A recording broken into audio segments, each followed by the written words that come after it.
what I want to get into now is that really practical aspect of like breaking that pattern, right? Because that's where most of us are. We have that negative self-talk. We have the victim mindset.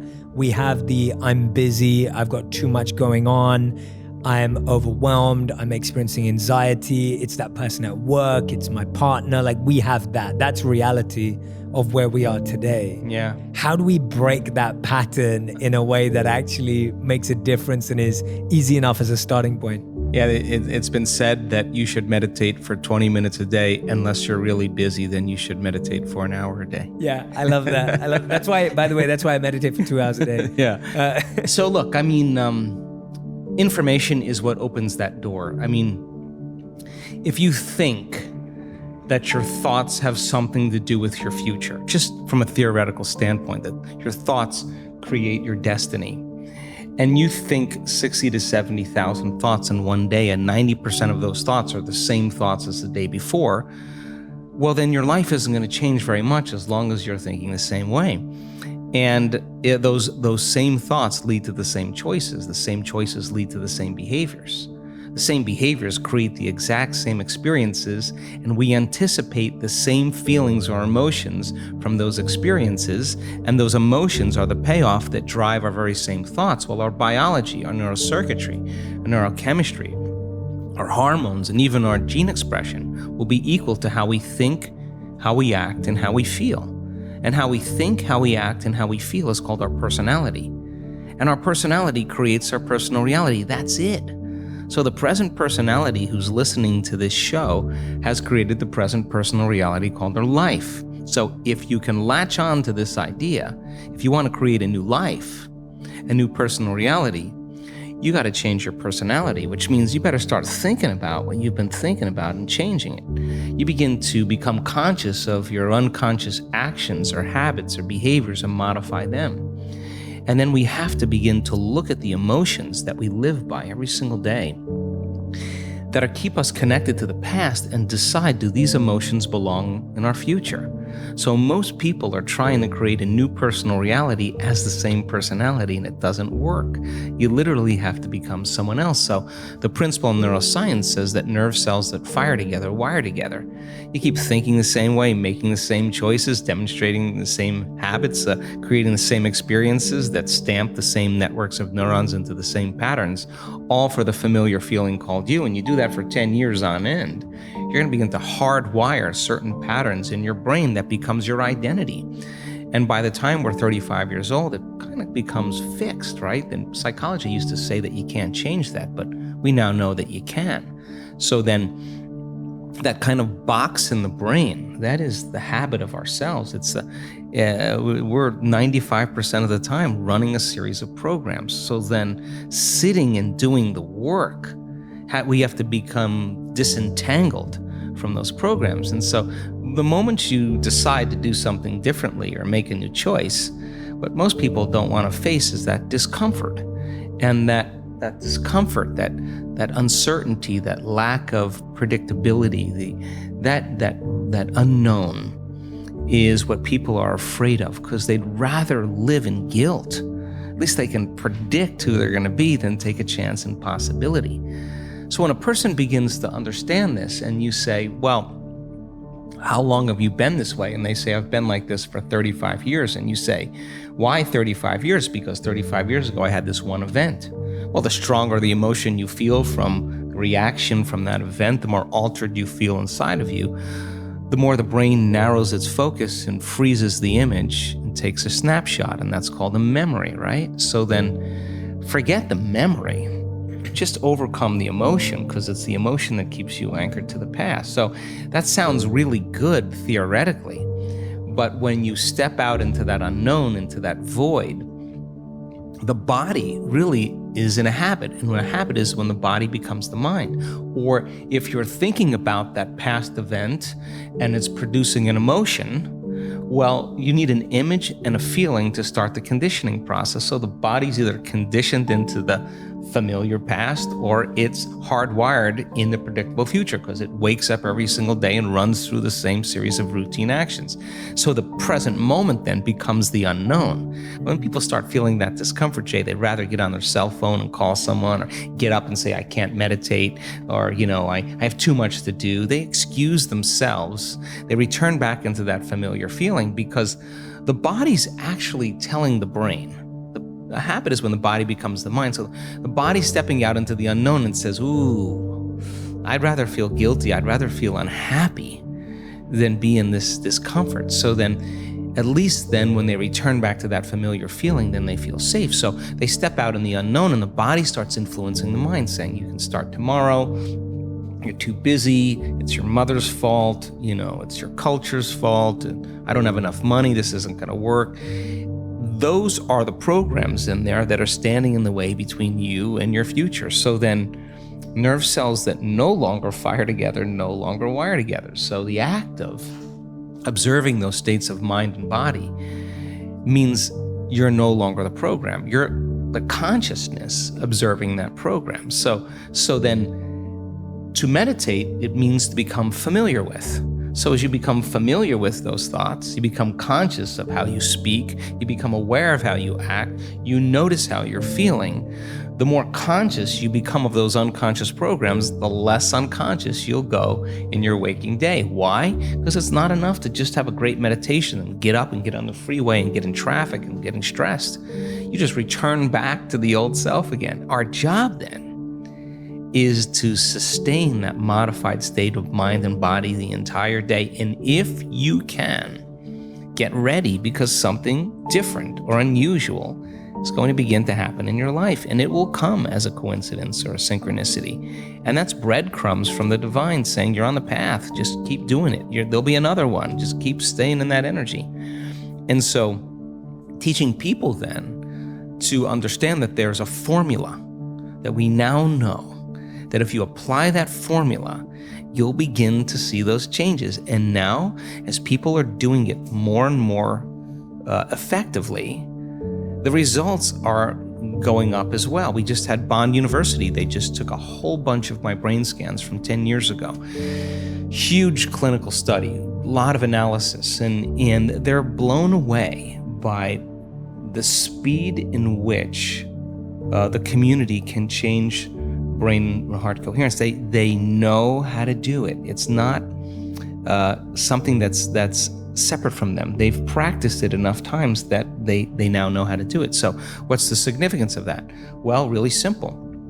In your life, if you start returning back to the same reactions, to the same people and circumstances, you're returning back to the old self. So you got to stay conscious in your life. And if you're not being defined by a vision of the future, then you're left with the memories of the past, and you will be predictable in your life. So crossing that river of change from the old self to the new self, there's a neurological, a biological, a chemical, a hormonal, a genetic death of the old self.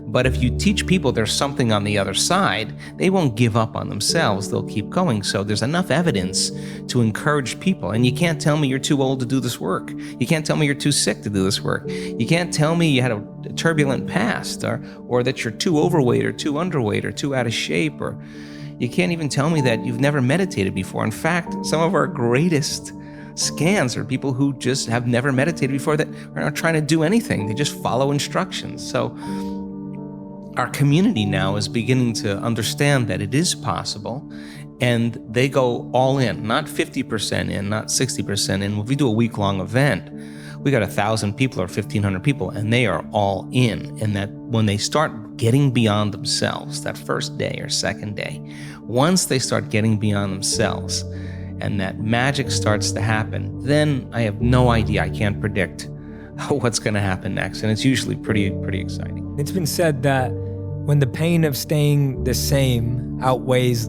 the pain of change, then we will change. Yes, exactly. Right? How bad does it have to get? Yeah, exactly. And it's like, why is it that we get so attached to that old self? Like, what is it about it? Is it security? Is it safety? Is it familiarity, as you said?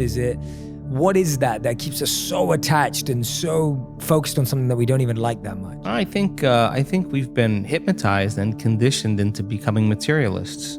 I think that we define reality with our senses, and I think that is one of the biggest delusions. So the fundamental question is, can you believe in a future that you can't see or experience with your senses yet, but you've thought about enough times in your mind that your brain has literally changed to look like the event has already occurred? Now, the latest research in plasticity says that's absolutely possible.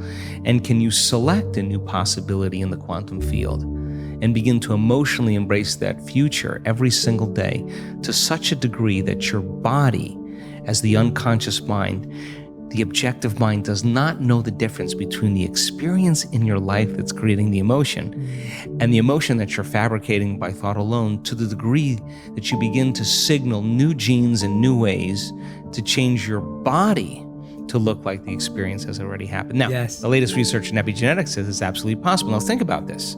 Every day, installing the circuitry, every day conditioning the body into the emotion of the future, that your body begins to change to look like it's already happened. Now, this is where it gets fun, because now you no longer have to go anywhere to get it. Now it begins to come to you. You become the vortex or the magnet to your destiny. So then people who come out of their meditation and they say, well, I just focused on my wealth, why isn't it there? Well, you're not that good. If you're asking why isn't it there, you're back to the old person again. Stay in that state for an extended period of time as an experiment, as the scientist in your life, to keep your energy connected to the dream of your future. And then see what kind of effects begin to take place without moving into impatience, without moving into frustration, without starting to analyze why it hasn't happened or when. That is the trap of defining reality with your senses. So you have the thought of your future and you don't see it, then you experience separation.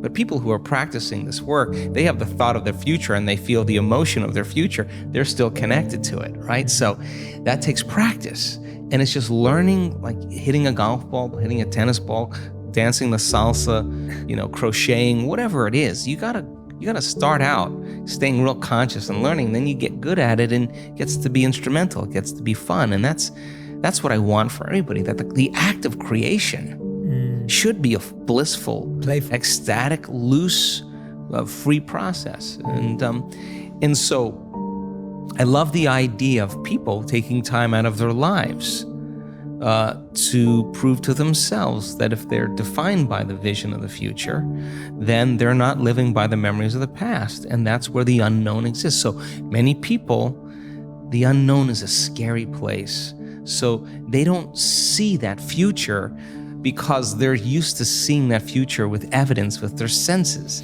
And you have to be able to get beyond that and stay in the unknown, stay in that discomfort, and then in that moment to begin to self-regulate. Like, oh, I'm starting to feel a little anxiety. Ooh, I'm starting to feel a little frustration. That's the defining moment where your body's going back to the past, because emotions are a record of the past. Or you go into routine again. So you catch yourself. It's a victory. And if you keep catching yourself, those victories add up. And it's not so much about your wealth or your health or your freedom or your new relationship. It's actually about who you become. And so overcoming the old self allows us to become somebody else. And there is that period of transition. I call it the void, where there's just not a lot happening. And you just got to be able to keep going and continuously get to the end of your belief, where most people stop. I just had a fabulous conversation with someone this weekend.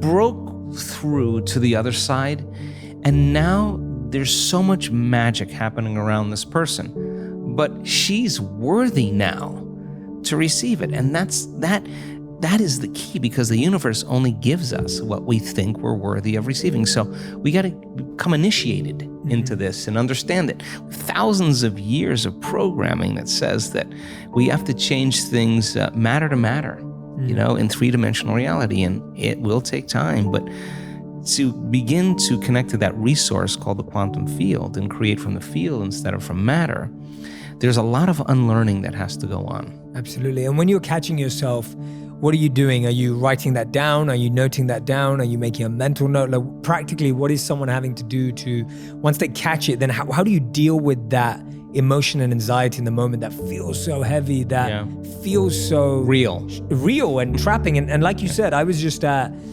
at the Facebook headquarters in Menlo Park a couple of weeks ago. I was testing out their new Oculus range of virtual reality. And all the studies behind virtual reality show now that you feel the same experience of hanging off the edge of a cliff in virtual reality, and your body displays the same symptoms as they would if you were actually hanging off a cliff. So just showing how imagination does mirror the other way too through virtual reality. But how that feels so real. Like our body gets, when you're stepping out off the ledge, you're doing it as if it's reality. And so that anxiety feels so real. What do you do after catching it? What happens to that emotion? Well, just like anything else, Jay, I mean, it's just like hitting a golf ball and you get back into a bad habit again, You have to really begin to mentally rehearse. Like, so you ask yourself at the end of your day, I do this every day. How'd I do?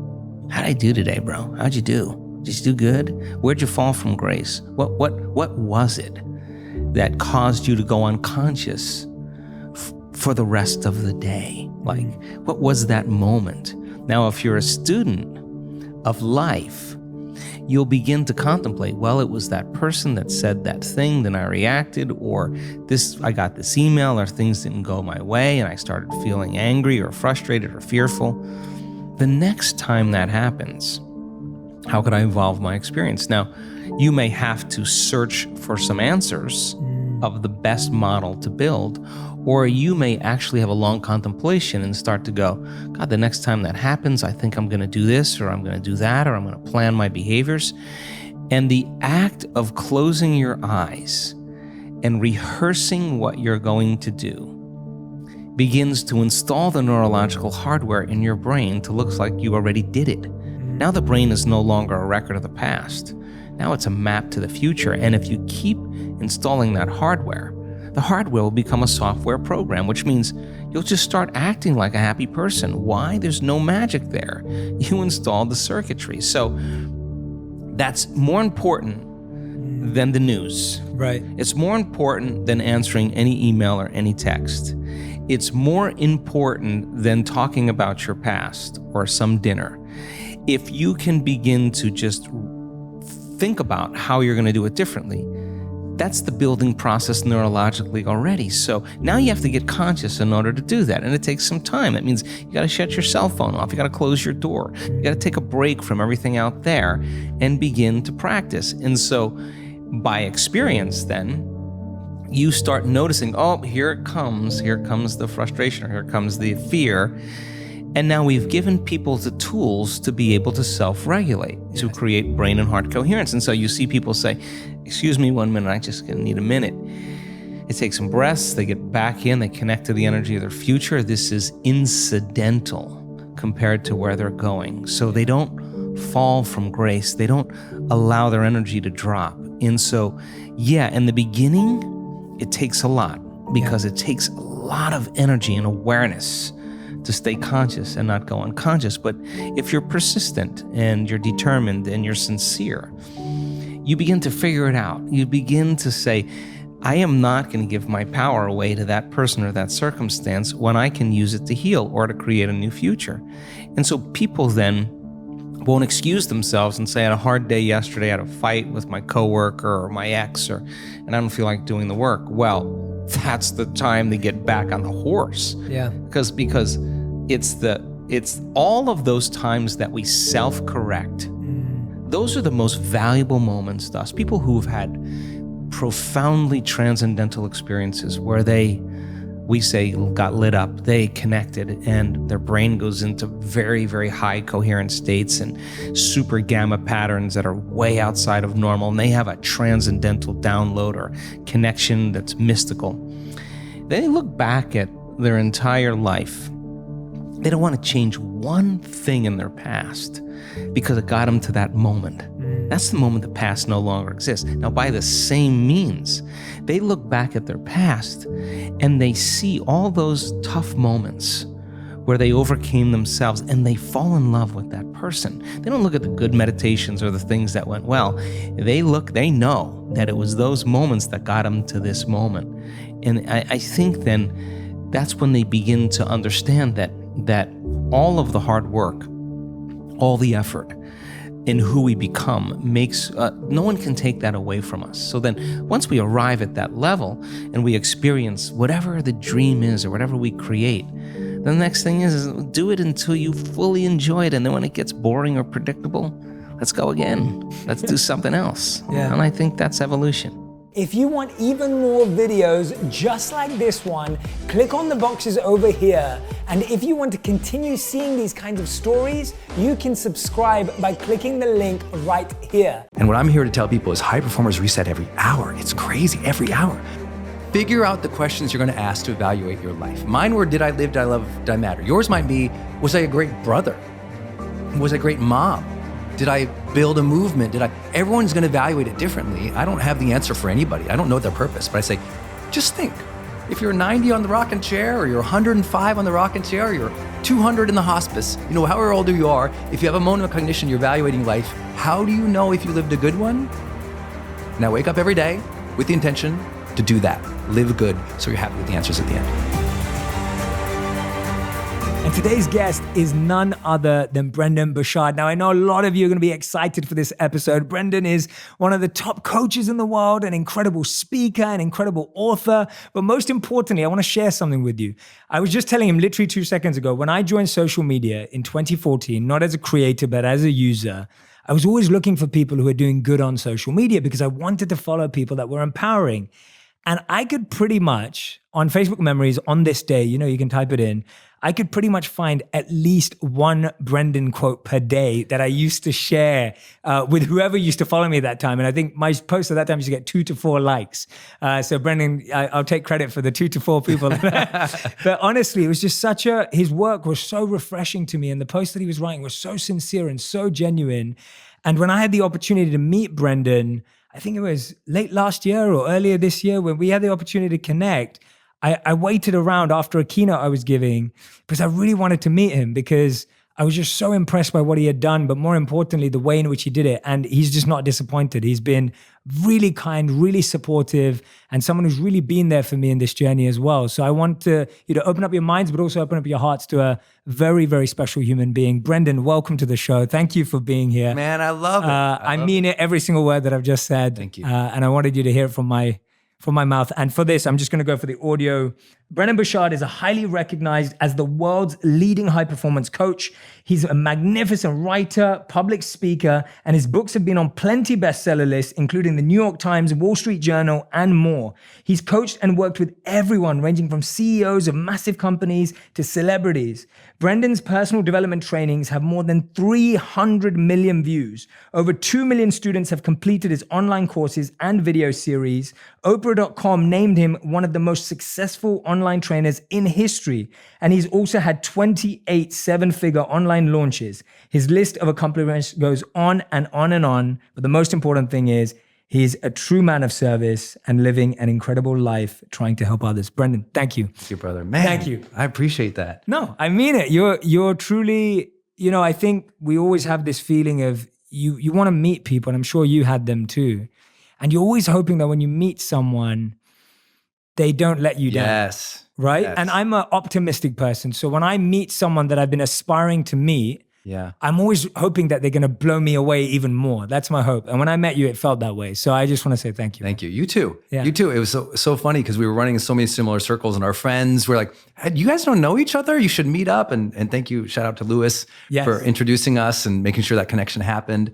And same thing. I was hoping, I'm like, he's a monk. I hope he's like calm. I hope he's centered. I hope he's got good vibrancy and joy in his heart and his eyes. And you did, even though you and I both were kind of road warrior a little bit that moment. We were. We were out on the road. We were. And that was late at night. And we just were chatting and just, when you meet people and just your vibrant and enthusiastic part of you that comes out, right? Because you and I already do that for life and a job. But then when you meet somebody who it draws you out more, I was energized that night. So, really? yeah. I thought you were just always like that. I think you are always like that. You have great energy. But yeah, I'm happy. Yeah. You know, I'm living my second chance at life. Yeah.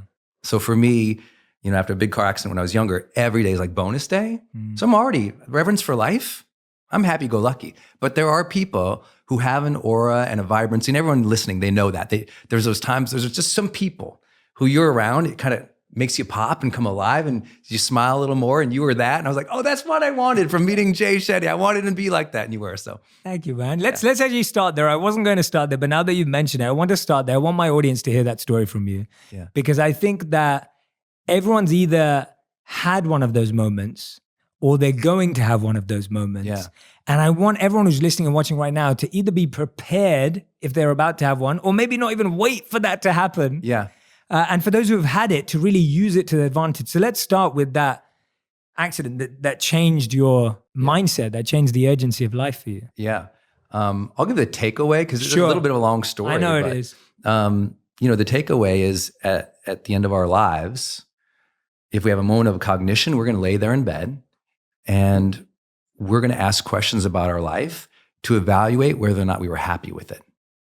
And what I've always suggested to people is maybe don't pretend you're living your purpose unless you know the questions you're going to ask at the end of your life.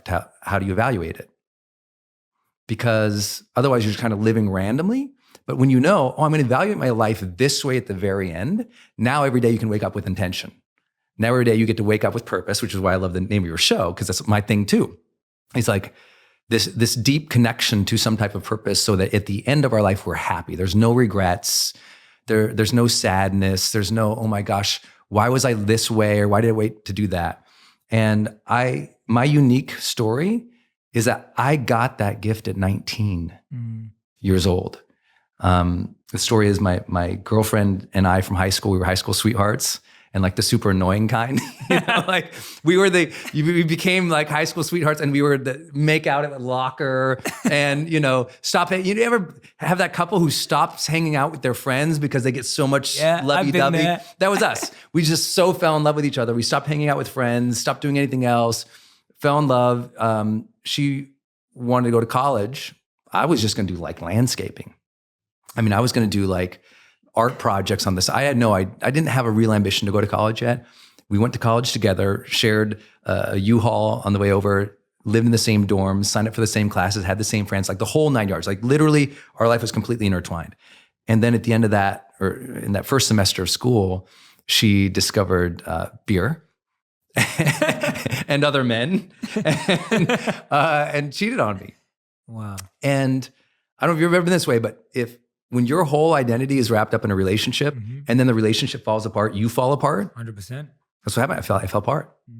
I fell mentally, emotionally, spiritually, completely apart. Couldn't get out of bed. Stopped going to classes. Friends deeply concerned about me coming over, trying to motivate. Let's go out. And I was like, I can't. I just would lay there and like cry, basically. And like two things really changed my life, which I didn't realize till later. One was I was a reader. Like, I'm really happy about all the accolades I've gotten and everything else, but the thing that has driven my life is I love books. When I meet with people, I want to talk about books. I love books. And so I was still reading. So here I am depressed in bed. And I remember this is like several days after I'd planned suicide. Full on, not like thinking about it, wrote the letter, made a couple calls, and had planned to end my life. Laying in bed, super sad, opened the school newspaper, and there was an ad in the school newspaper. So I'm reading. Second thing that changed my life was marketing. Here's this ad, full page ad, white sandy beach, turquoise water, blue sky, green palm tree, and across the top, like the best headline ever for a young man in pain. The headline across the top said, "Escape." And I was like, yeah, summertime job, students needed, Dominican Republic. Wow. Now I'm in Montana at the time, at the University of Montana. I don't even know. I've been to Montana. Oh yeah. I don't even know where Dominican Republic is, but I know she's not there. So I'm like, I'm going, so take the job. we basically become glorified tour guides for an entrepreneur who works down there who we knew. And my friend Kevin and I, we hop in the car one night and we go to return where we were staying. And we're going down the shore at 85 miles an hour and Kevin is driving. And we came upon the corner that, here in the US, especially LA, would, U-turn shaped yellow sign, slow down 15 miles an hour, but developing country, new road, no sign. So we go around the corner and Kevin immediately grabs the wheel, Brandon, hold on. And he cranks it.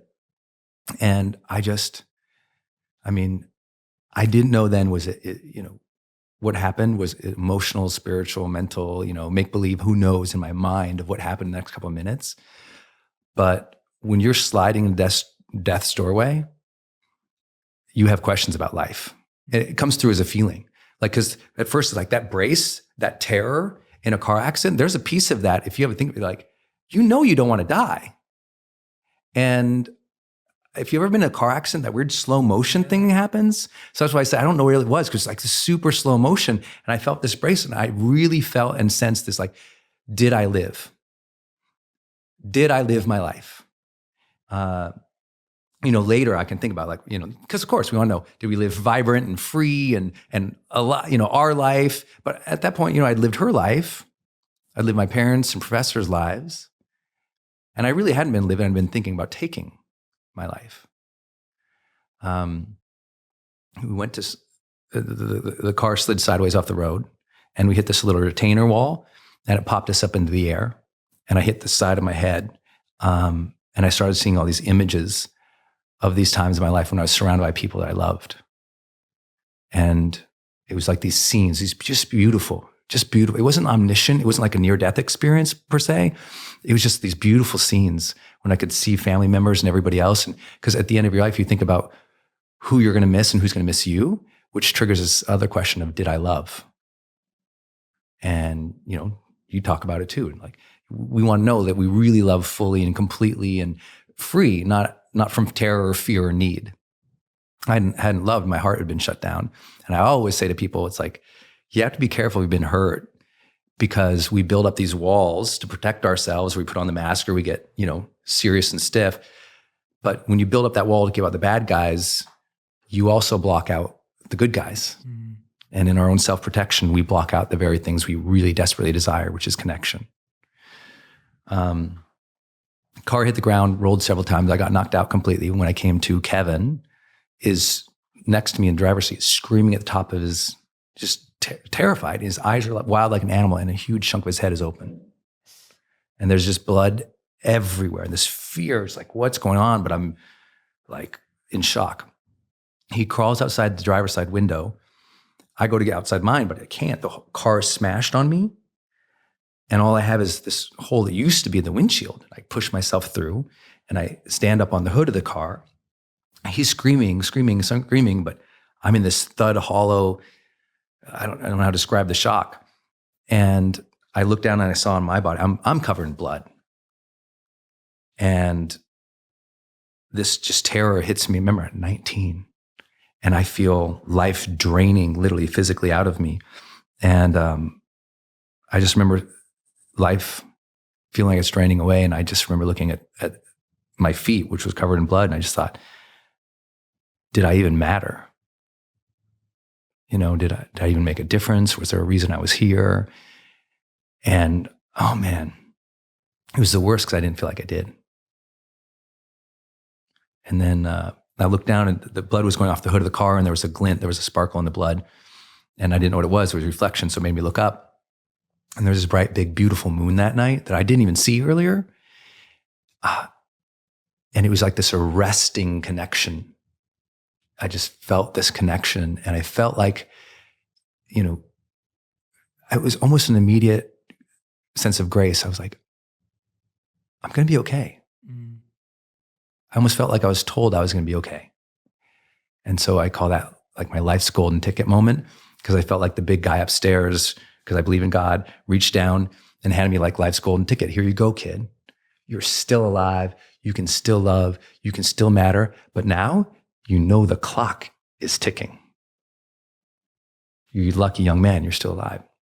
And my whole life, I was just in that moment, I remember literally looking up at this moon, and I didn't know what the feelings were at the time, because I've had a lot of time to think about this, obviously 23 years ago. And I just remember thinking, I will earn this. And I felt that next breath is like, I'm gonna be okay. Kevin and I don't mean to ruin the story for everybody, but I survived. It's like, I'm okay, I'm alive. Kevin survived, lots of cuts, bruises, and broken bones, terrified kids. But for me, what I took away with it was both the reverence for life, the appreciation for life, the timing of life, that the clock is ticking on all of us, but also this desire to, I want to earn it.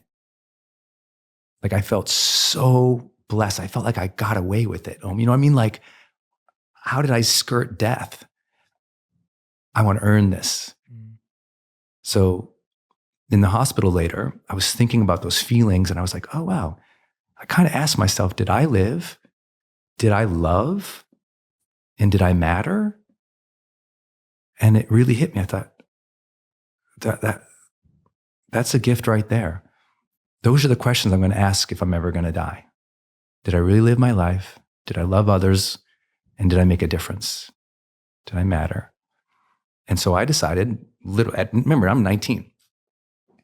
I decided at 19, I said, every night I'm going to go to bed, I'm going to ask those 3 questions about my day. So I've asked those for 23. Tonight, I'll go home and I'll ask that same question. 23 years every night. And people go, how do you do so much? I go, when you live your life with intention and purpose, you can get a lot done. Because the nights that I can't say yes to those questions, it's not like I hate myself or I'm sad, but the nights I can say yes, I sleep well. And so I've had this simple mission, like I love your mission, make wisdom go viral. Mine has been maybe more depressive, to tell people, you're going to die. So how about this? Figure out the questions you're going to ask to evaluate your life. Mine were, did I live, did I love, did I matter? Yours might be, was I a great brother? Was I a great mom? Did I build a movement? Everyone's going to evaluate it differently. I don't have the answer for anybody. I don't know their purpose, but I say, just think. If you're 90 on the rocking chair, or you're 105 on the rocking chair, or you're 200 in the hospice, however old you are, if you have a moment of cognition, you're evaluating life, how do you know if you lived a good one? Now wake up every day with the intention to do that. Live good, so you're happy with the answers at the end. That's awesome. That's so beautiful. Thank you for sharing that in such a profound and moving way as well. And what I love about that and how you've translated that into what you do now is that I think a lot of us are gifted, like you said, the golden ticket, are gifted with golden ticket moments. Yes. Some are more extreme or less extreme than what you described. Yeah. And it doesn't really matter where on the spectrum it is. We all have those moments. And I think what's fascinating is that so many of us have that glimpse, but then we struggle to translate that glimpse into real transformation. Yes. Or we struggle to translate this emotive, inspiring, deep personal moment into something very practical, very true, active, and tangible. Yeah. And I think anyone who's watched a motivational video or been through a life-changing accident will say they've felt that, where they've had a moment where like, oh, I felt in my body that I was meant to do this, but then the next day, I just didn't feel like getting up. Tell me how you started to form the habits that were needed for you to live this every day. And you've already taught us one beautiful one, just like the one you just said, but how were you able to really take that through and start developing a world and a life to live up to those questions? Yeah. I mean, stage 1 was I was honest that I was a hot mess. Like I came back from the accident and I'm like, I'm a mess. I've been depressed. I was going to kill myself. I'm sad. My grades suck. My friends are kind of like losers, not in a judgmental way to them, but in how I wanted to feel. They made me feel bad about myself. And that's why I think a loser isn't what they've accomplished. It's how they make other people feel. 2 different things. They made me feel bad. And I thought, I don't have it together. And that began my great and long-term committed search to studying psychology. Because I'm like, why do I think so dumb? Why do I feel so bad about myself? How do you overcome, depression? How do I deal with this sadness? Why do I still have so much hatred in my heart about something that happened so long ago? Like just all this, Like people say forgiveness. How do you do that? So I started reading everything in psychology first. Then I came into personal development. And then I got into spirituality. Then I got into leadership development. Then I got into business. It was every single thing of like, how do I change myself? So much so you and I have this shared history. We both worked at a consulting company. Absolutely. I was a change management consultant because I spent literally from that moment for the next 6 years studying change in some way or another, studying psychology, studying political science, studying organizational communications and management to see how do people change? And so I became infatuated. So in personal development, I studied like Dale Carnegie and Napoleon Hill and Earl Nightingale and Zig Ziglar and Jim Rohn and Marianne Williamson and Debbie Ford and Louise Hay and Wayne Dyer and Tony Robbins and just Brian Tracy and anyone I could get my hands on there. In psychology, I got into Carl Rogers and Abraham Maslow and Alfred Adler. In political science, I was studying this person. In philosophy, I was going down the rabbit hole and I was just eating and absorbing it and asking the questions every day. And trying to live it. And the most important thing that at my time, I said, you know what? I want to learn to be confident. I want to learn how to communicate well. And I want to learn to have great relationships. So I studied those things really intensely and I just tried them. And I tried them. And I was so good about making little goal sheets and trying it. And that was the year I also began my monthly goals. So on the first day of every month, to this day, I write a personal goal and a professional goal. That is outside of all the projects I'm trying to achieve. The personal goal is something like be more patient this month. And every day I look out on the way out, I put on the door. I'd walk out and be patient. No matter what my other goals or objectives were, that was like the defining personal theme. So I created monthly challenge themes for 23 years. Patience have come up a lot of times. It's like joy has come up a lot of times. Yes. Staying centered has come up a lot of times. It's not like I have ever achieved. No one achieves personal development. Agreed. Or purpose. Agreed. It is like an intention and a dedication. And so that's where it started. And by studying all that, it gave me the edge. I really believe when you are a student of life, especially in psychology and philosophy, you get the edge because when people are having problems, you can see perspective around it. And once you have perspective, you got superpowers because most people are trapped in their problems. And if you have perspective of how people have solved or managed these things in the past, you have superpowers to people. They can't believe, like, how did you know to say that or that? I'm like, I read that in a personal development book 10 years ago. And that made the big difference for me. Wow. It made a big difference. So it's just reading. I mean, I read a book a week for 23 years. I love that. Never missed. That's not true. 4 times in my life I missed. 2 of them were in the hospital. So that's it. Wow. I'm a reader. And then I try to apply it. Yeah. And then the ultimate challenge is I made my career about it. That forced me to develop skill. When I was a consultant first, then became a coach, then decided to become a researcher and a writer in this field. I had to prove my chops. There was no just talk about it. It wasn't posting on Instagram because I didn't have that. It was, can I sit in a room with an executive and change? Yes. Can I get the change? Can I sit with a high profile athlete who's in trouble with their behavior? Can I get the change? Can I sit down with a person who wants to start a business and give them that confidence they need? Like whatever it was real-time challenges for so long that fortunately that experience helped me. Yeah, absolutely. And I love what you're talking about because I think we have such an answer obsession today. Like we're all looking for the answers. We're all trying to find the answers. Yeah.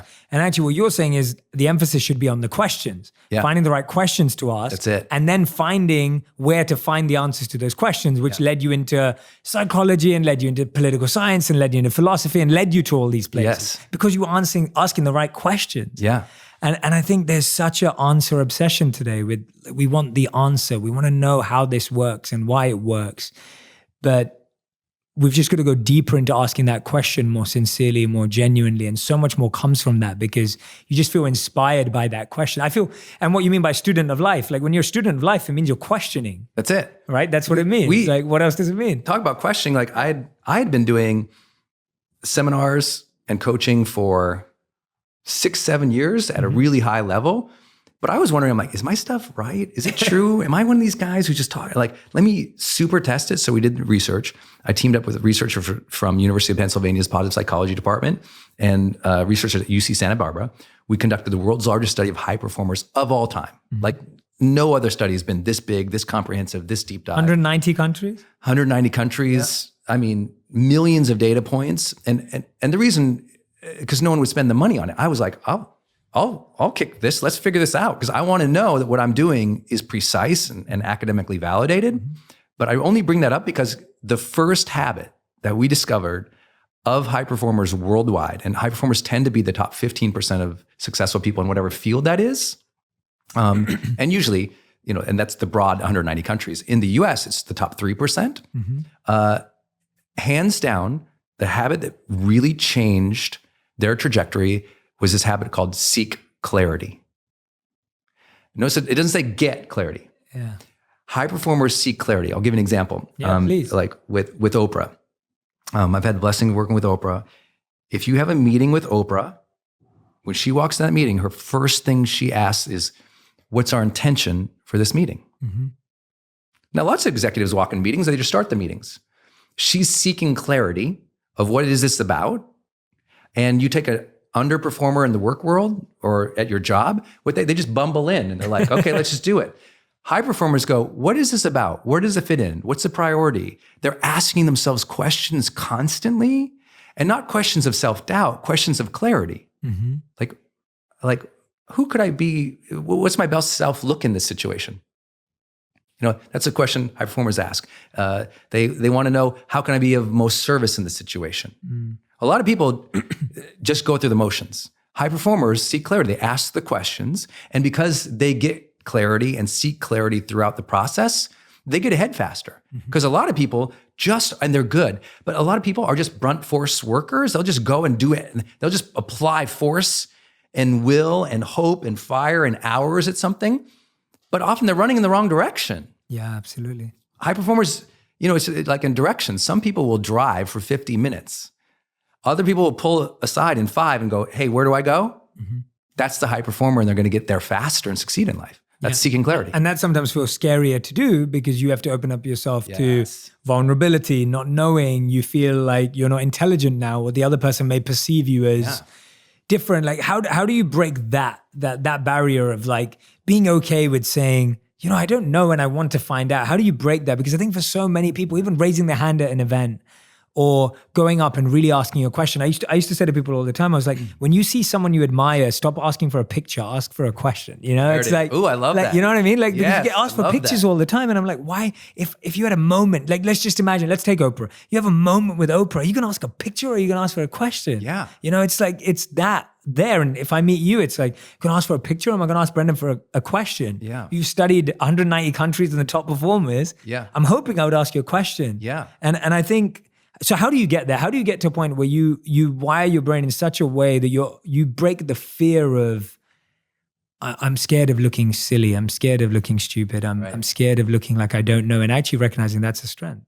Yeah, I would say maybe not the most popular answer. I go to the fear. How are you going to look silly or stupid? You're not going to ask questions. And you're going to end up in the wrong place. And people are like, why didn't you just ask?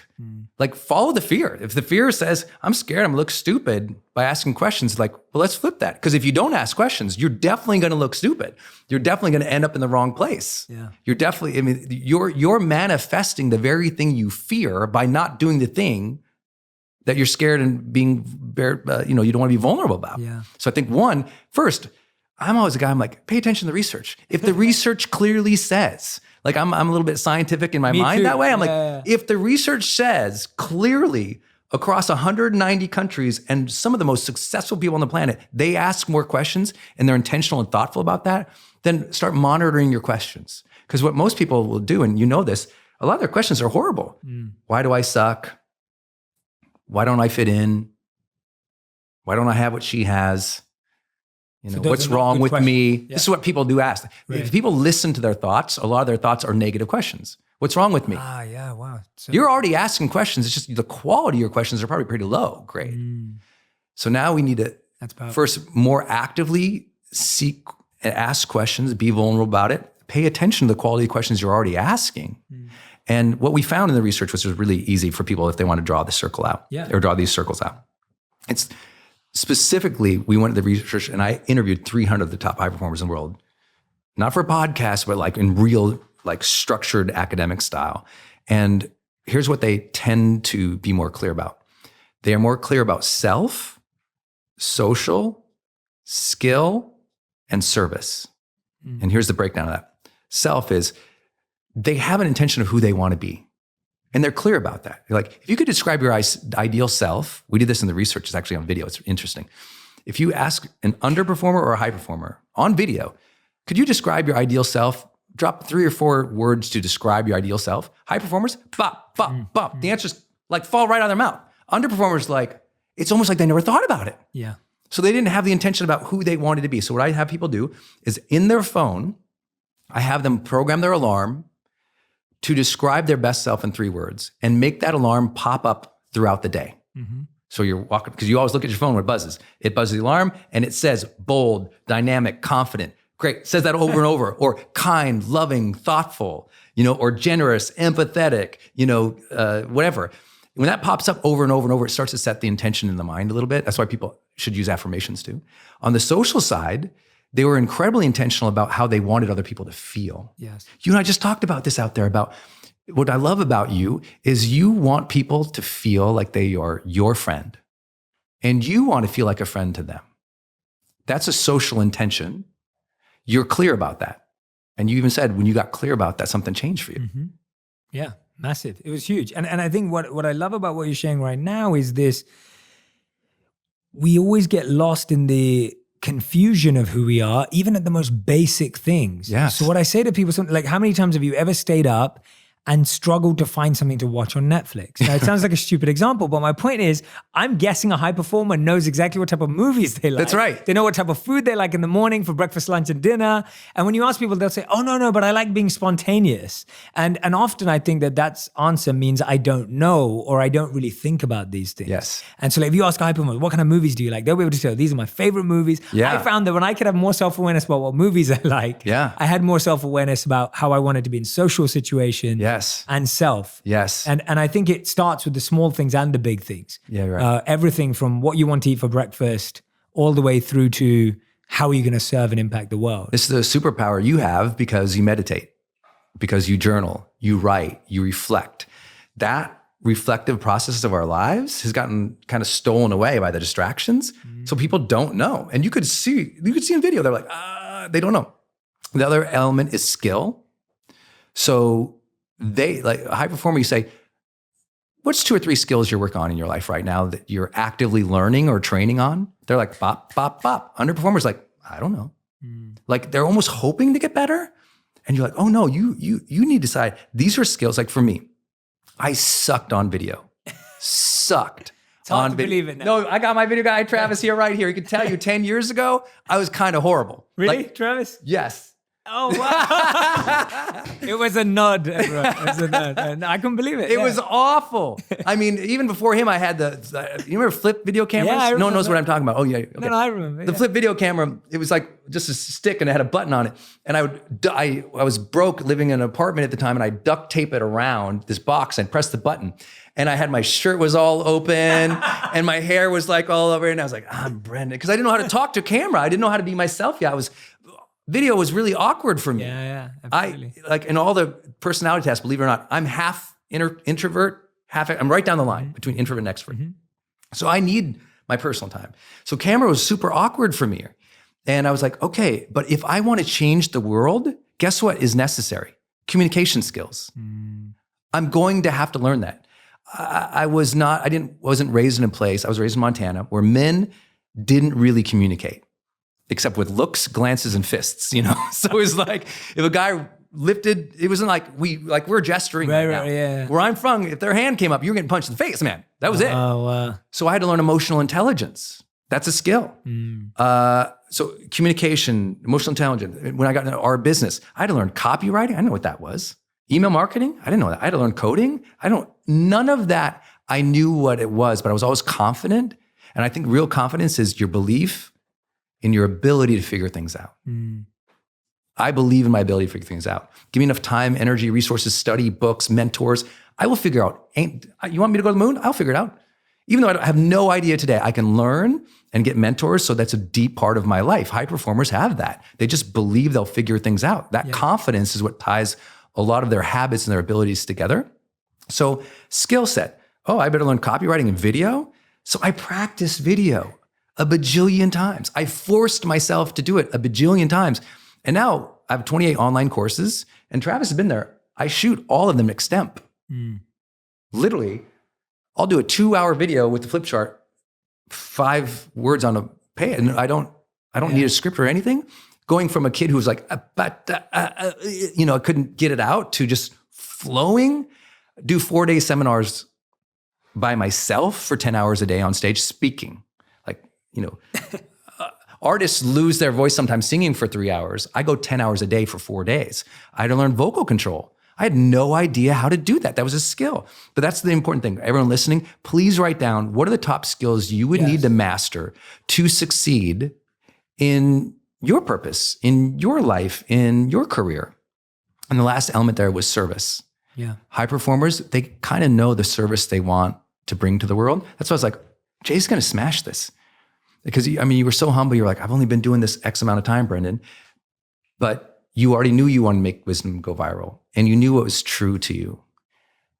You knew the type of purpose you wanted to make. And you're still seeking that out and clarifying, like we all are. But high performers know the service they want to give to the world. And they don't know it exactly or perfectly, but they're intentionally moving towards that. And so for those who are like, I don't know if I have clarity, I'm like, okay, get clarity about yourself a little more, about how you want to treat people and be with people, about what you need to develop and how you want to give or serve.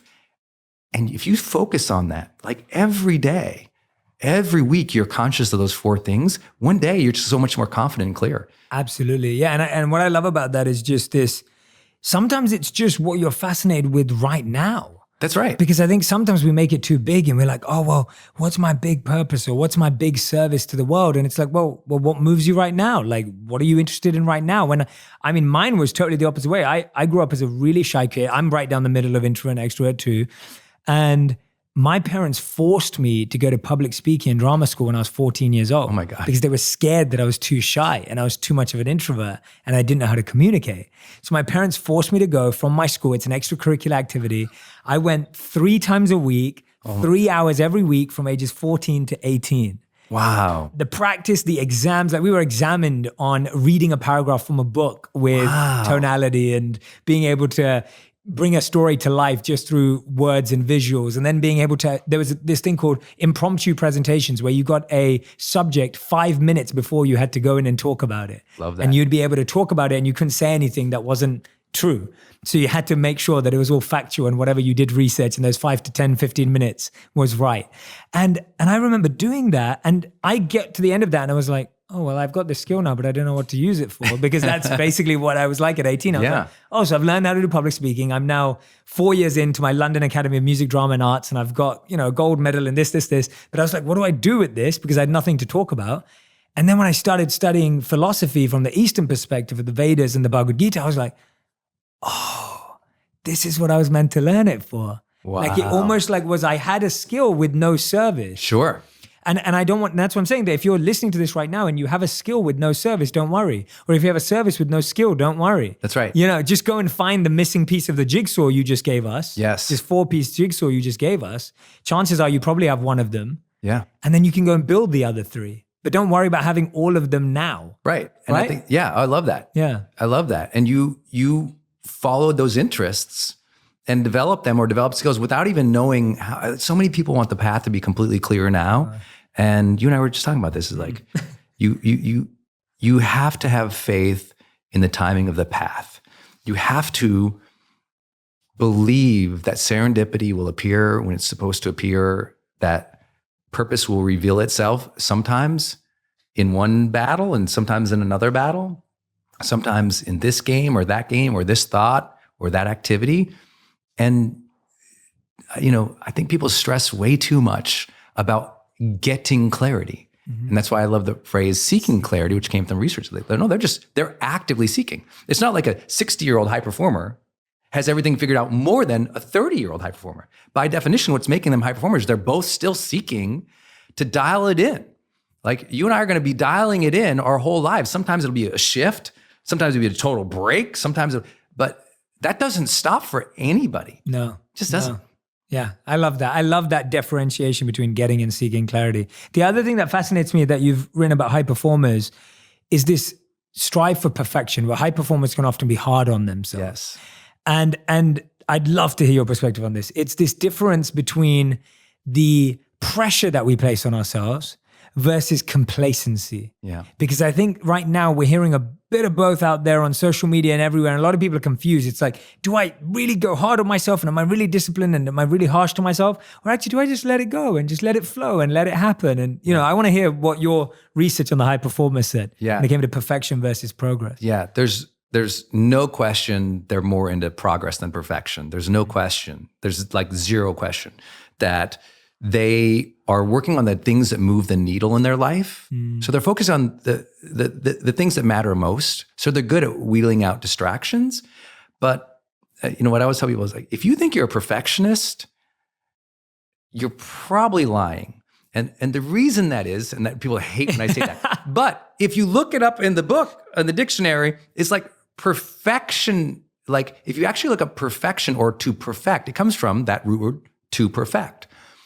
To perfect does not mean it's done. To perfect means two things happen in that connotation of to perfect. First, it has to be an iteration or a start, or it has to be done in like first draft. To perfect it means take it from being done, being released, being out there, being where you feel like it's a start, and then to perfect it, to keep working on it, to keep iterating on it. And what perfectionists always say, here's what they really say.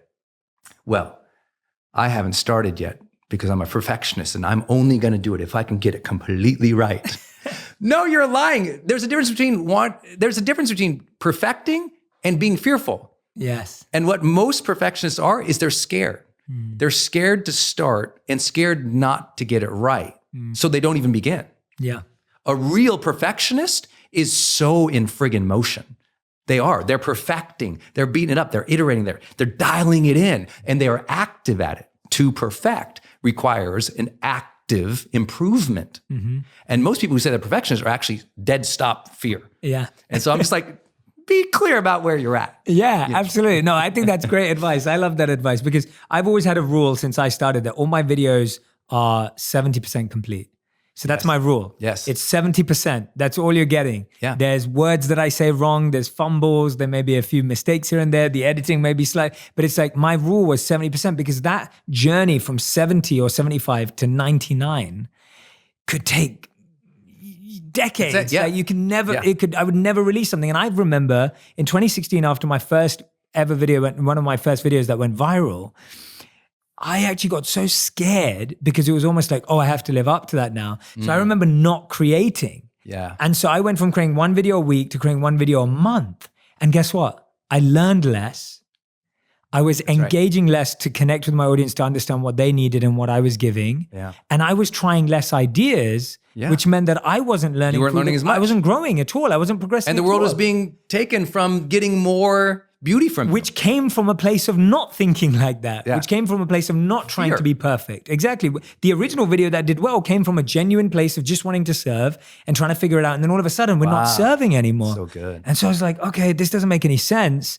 And I was like, actually, and then last year when we started making more videos, I can honestly hand on my heart say that when we started doing 3 videos a week, I started to learn so much more. Yes. I was like, I really like it when I write like this. And I really like it when I create like this. And the audience really responds when I share it this way. And I was learning so much more. Yeah. And I was feeling more fulfilled by making more mistakes, but learning more. And so my mistakes increased. Yeah. But your learning increased too. Which was a much more fulfilling place to be, even though it was tough at times, but it was fulfilling. I love that. Yeah. I love that. And if you guys are listening, you're thinking, this is just 2 podcaster guys jamming about how it's so easy to get started. Let me share with you this. One of the higher performers in the world, Jeff Bezos, who started a little company called Amazon. Tiny. He talks about this idea that he and executive team makes decisions when they have about 60% of the information. So I'm 10% above Jeff Bezos. So Yeah. I should. Yeah. I should bring down. But you think about that for a minute. Yeah. Like, wait a minute. A person and a team that could get all the information in the world, what they do is they're moving forward even when they don't have everything. And what perfectionists do, what they don't realize is there's a difference between perfection. Remember, perfection is to perfect, in motion, iterative, moving. It's active. What they also can't admit sometimes is the real struggle is they're indecisive. Most perfectionists, they actually know the next moves. And I'm like, go, SWAT team, make it happen. Release it, drop it, do it, go. And I'm cheering them on. I'm like, go. Like, for everyone listening, you need to know high performers are decisive, not because they are like, I know everything and I've got clarity. They know if they don't drop it, if they don't release it, if they don't do it, they can't iterate it and make it better. They can't learn, just like you said. And worse, they can't be of service. Because when you're in silence in your life, and you're in silence because of fear in your life, not silence like the way you and I talk about it in a positive way, being still and silent inside, that's a positive thing. But when you are in silence in a way in which you are suffering because of fear, you are not going to be able to serve. You have to be in motion to serve. You have to release things to perfect it. You got to be decisive. Almost everybody listening, I did this course with the Oprah Winfrey Network called Your Next Bold Move. And that language of being bolder, everybody listening probably should do that. And not because I'm saying, carte blanche, everyone should be bolder. I'm just saying carte blanche, everyone should be bolder. Like, they should. Yeah. Like, be bold. Like, for me, bold is, we just did the influencer event. I think you were sitting there, and Travis was sitting there, and they were like, why don't you just ask your friends? You have all these people who they've learned their careers from, they'll help, just ask them to come and speak. And being bold is asking sometimes, not just taking some huge action, it's asking for help. I wish as a 19-year-old kid, I could look back and say, hey kid, man, you're gonna kill yourself. Ask someone for help. Tell someone what's going on in your head. Raise your hand, like, admit it, be vulnerable. And I didn't know that. That would have been bold. That'd been bold, been vulnerable. And bold doesn't have to be SWAT team, take down the world. Sometimes ask for help, put yourself out there, and know you'll figure out, you'll catch that clip, you'll figure it out, you'll get it going on, you'll improve, but move. Yeah. Like, the world needs action takers right now. It desperately needs it. We have a lot of sideline, conversationalists, a lot of sideline, judgment. We have a lot of people not in the arena, and we need more people in the arena, in play. We can't keep pointing and blaming and saying, this is wrong, that sucks, and everything, but we're not moving our feet forward and demanding change, creating change, fighting for the change that we want. Because we think, well, I don't have the perfect plan, so I don't have anything to fight for. Oh no, you have values, you have passion, you have interests. Fight for those. You have a project you believe in at work, talk about it. Stop waiting for the perfect time to bring it up. There's not going to be a perfect time. Bring it up. You believe in someone and you want to help lift them up, do it now. Don't wait for the perfect time. It's like, we've gotten too sedentary in not just in our physiology, but in our actual actions. A tweet is not an action. Like, you got to move. You got to make things happen. And I think that's what high performers really inspired in me. Because if it sounds at all like I'm being preachy, I'm literally just sharing what I learned from these high performers. Because the truth is, they were more bold than me. Doing the research, I was like, oh, okay. I got up. They were more clear than me. They were more energized than me. They were more productive. Everyone thinks, well, Brendan's got it all figured out or whatever. I'm like, no, I'm a student and I'm just reporting what I heard from the field, y'all. And I want you to take some of this stuff in. They had habits that allowed them to succeed beyond normal people. But here's what's beautiful about high performance, and this is really important.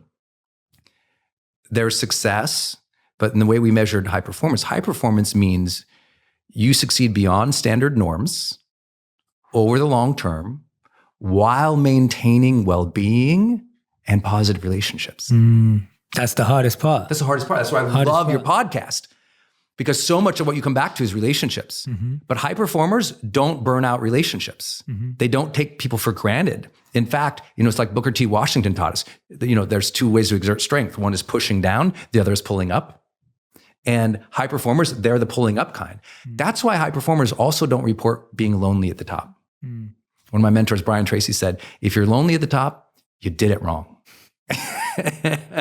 But high performers, because you're lifting people up, it's almost like you have a chorus of people, right? You got a tribe. You lifted people up along. You were generous with people as you rose. And that's that our research, what became so famous about high performance habits was we could measurably prove long-term success and say, wait, you can have long-term success and maintain your health and your relationships? That's possible? Because most people think you have to compromise. You got to become a jerk or you can't work out. Yeah.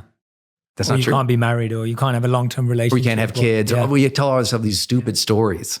Or you have to come from a certain thing. The other thing that was really pioneering the goddess in a lot of academics and corporate is we measurably showed high performance is not strongly correlated with age, gender, nationality, I love that. personality, competency, years on the job, or compensation. And every time someone wants to argue with me, I just go to basic common sense. I'm like, okay.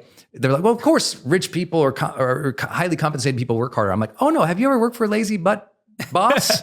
They were getting paid more, but they were lazy? Yeah. Like payment doesn't mean high performance. No, 100%. Either more does age.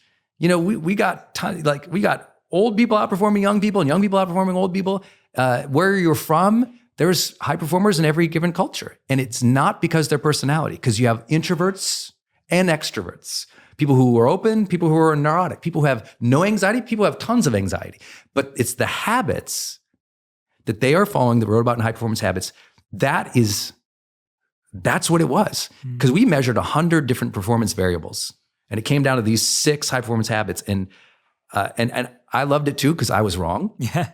About, like, if you ask me what I thought that I was going to ask you. Oh my I God. was literally just about to ask you. Oh, you were? Like, what was one that surprised you? I was literally just about to ask you that. That's crazy. One of them that didn't make. Or like something that, tell me about the one that surprised something, you. Like, well, because me personally, you know, I identify as you know, an author, speaker, coach, creator, online trainer, thought leader, hopefully social media guy, whatever, creator. Creativity was not in the top 6. wasn't. No. Yeah. And it floored me because that's me. But I interviewed this guy. He was a chief technology officer for, a Fortune 10 company. He's got tens of thousands of employees. And he said, well, Brendan, I'm not particularly creative. I don't think my team is particularly creative, but we are incredibly intentional and disciplined. And we are incredibly collaborative. And those things, which for him was his style of productivity, made him a high performer, even though they really weren't that creative. But so for those who don't feel like that's really important, because in this modern social media world, if you don't identify as a creative person, which a lot of people do not, they don't feel like they have that gift, even though they do. That's okay. And what's interesting about the research, it doesn't say creativity is not important. It says that these 6 habits and high performance habits are more important. Because in research, you do correlations. And so it's like clarity, energy, necessity, productivity, influence, and courage are all just more important in this particular research than some of these other things. And these are all things anyone can have. That's what Anybody can do what's them. so amazing about the research. That's what, yes. I'm hearing those and I'm going, there's no excuses. Basically, your research tells us there's no excuses. Yeah, for the dorks who are listening, like me, the geeks and the data hound, the way that you do that is all the 100 performance variables that we codified, and we also took from academic research and my own experience in training people for a decade, was we put it through a filter. Are these habits something that are observable, learnable, malleable, which means you can change it, improve it, and can happen across domains? So, I mean, the CEO can do it, but so can the person at the front desk. Yeah. So can the mom at home.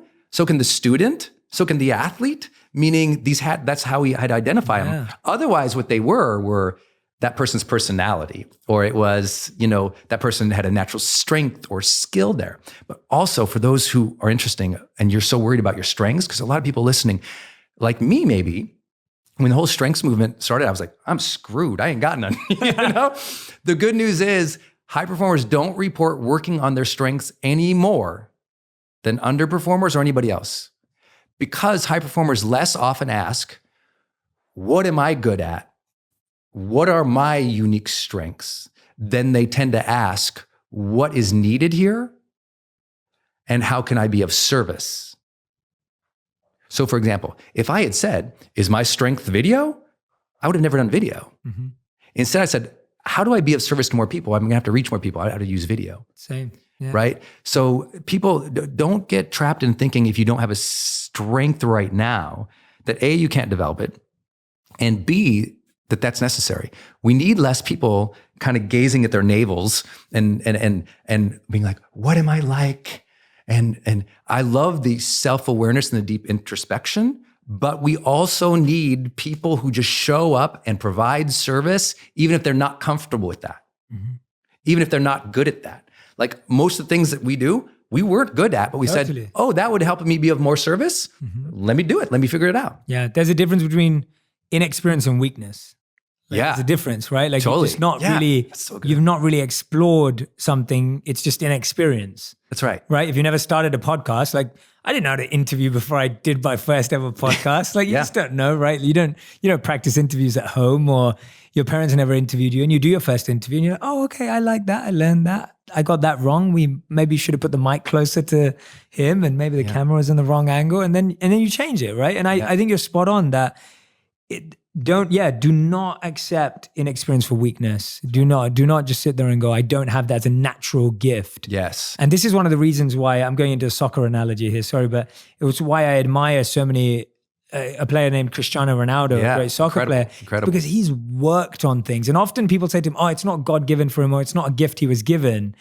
But it's like, for me, that's what makes it more incredible. It's that he's worked on every single part of his game to become this complete player. That's it. And to demonstrate that the work ethic and not just the work ethic, but the seeking clarity and that. Tell me about the energy piece. I'm fascinated by that because I feel like I want to hear the definition of energy that you explored. Yep. And also just how people were able to bring energy even when they didn't feel like it too, because that seems like a big thing for a high performer to be able to do, is bring it when they don't feel like it. I'm so glad I did this because energy to me is just like a feeling or a sense. But in the research, we had to codify 3 separate kinds of energy. One is mental energy, which is straight up your mental focus and stamina to do activities, right? Without just like tuning off, right? Because that's hard. I'm sure some people have started writing a paper and you got to page 1.5 and your brain went somewhere else. Totally. You were just tired. The other one is emotional energy, which is the quality of positive versus negative emotion. And the last one was a spiritual energy, a sensation that they were in flow or not. And what we found out is high performers have incredibly intentional habits to protect that energy. When we were on tour for Oprah, when Oprah was on tour, she tells this great story about how she was so moved by someone who was on her show who went into a green room and was telling Oprah the story of, she saw this sign that said, please be responsible for the energy you bring into this space. Yeah. And I'm always saying, please be responsible for the energy you project into the world. Yes. High performers are so critically aware of what their energy is they're feeling and how they're treating other people. It's profound. And the way that they do that is they have a lot of habits that protect their well-being. So they're truly seeking to optimize health. They care about nutrition. The world's largest study on productivity that's ever been done found out that on average, the world's most productive 1% of people take a break every 52 minutes. Every 52 minutes, they take a break. Now, if you ask them, did you need the break? They're like, no. They could power through all day. They have the mental energy and stamina they could go, but they take the break like a pit stop, like in NASCAR, right? The cars actually don't need to stop right then. They stop to change things out and optimize things so they can keep going faster. Yes. We have to do that in our own lives. So some of them, that's meditation. One that's incredibly important for everybody here, especially in the United States. Right now in the United States of America, 72% of Americans are overweight or obese. And that has incredible health repercussions. That is, you're sicker longer, you die earlier, you report less happiness throughout the majority of your life, you pass some of that behavior on to children. Like, it's a very big deal. And it's not a judgment of a body shaming thing. It is your quality of life in every measurable way that they have in science shows it's not as good. And we want you to feel okay. Well, high performers, they work out 5 times per week, 40% more likely than an underperformer. Now, that workout might be literally like you take a 45-minute walk after dinner. Sure. It doesn't mean you're climbing and running the mountain. It doesn't mean you have to have a six-pack or anything. You move every day. And so they're protecting that.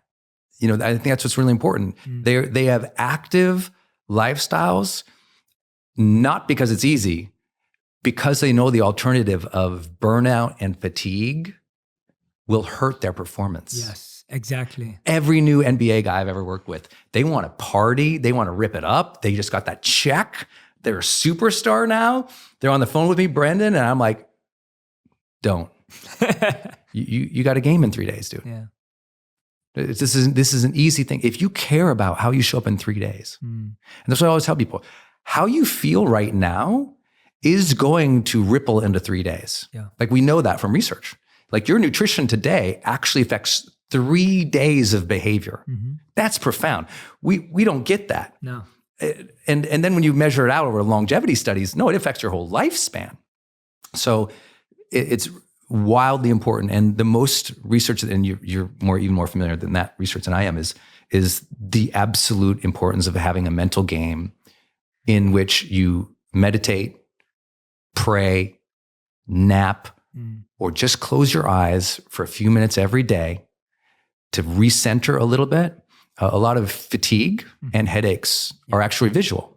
And so what I tell people to do, and what we teach in our seminars, High Performance Academy, is I teach the audience all these things to do at the 52-minute mark. One of them, stand up from your desk, or stand up no matter where you're at every 52 minutes. Even if you're driving, pull over every 52 minutes. And what I tell people, stand in place, bounce in place, not jumping up and down, just kind of bouncing lightly from the knees.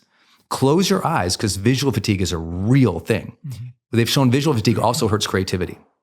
So close your eyes, bounce, and take 10 deep breaths. In through the nose is 1, out through the mouth, 10 times, while bouncing in place. The bounce is moving the lymph around your body, circulating the blood, refreshing your brain. Most brain fatigue is also tied to blood flow.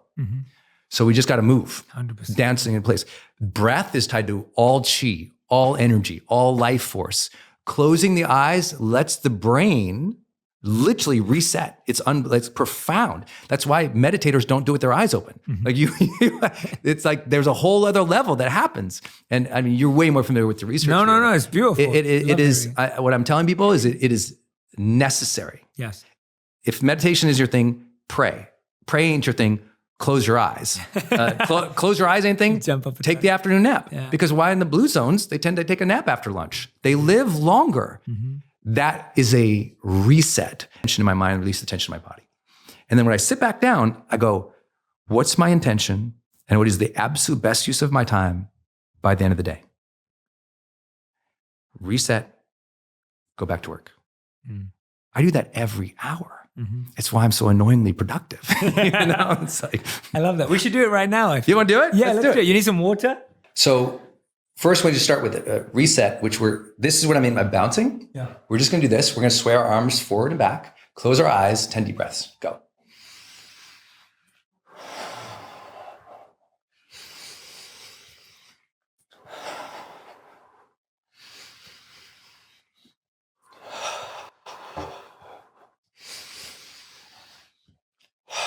Notice his breath is getting longer because that's what happens.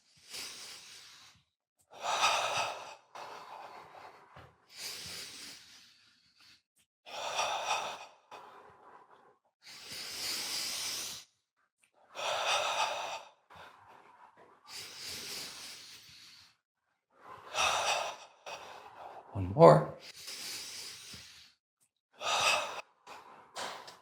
Okay, now just shake it out. Right.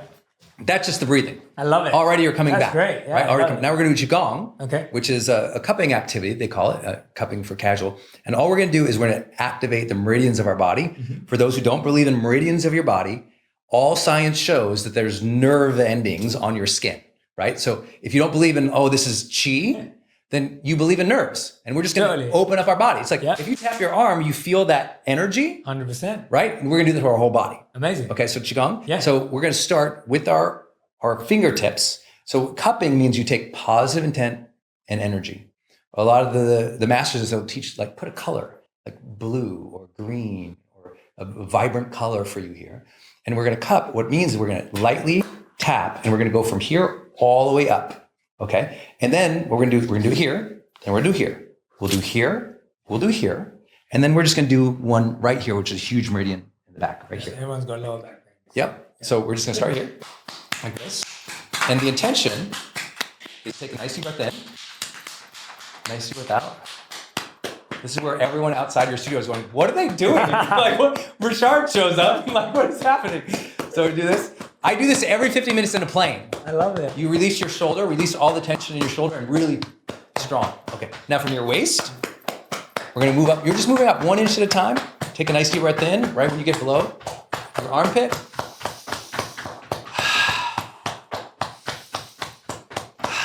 Next hand, we're going up. And just breathing. Just putting energy, positivity, joy into your arms. Most people have really strong, so drop your shoulder. Most people carry so much tension in their shoulders, this releases the tension in their shoulder right here. Now we're gonna bend slightly at the waist and right on your lower back. And you're gonna take 5 breaths here.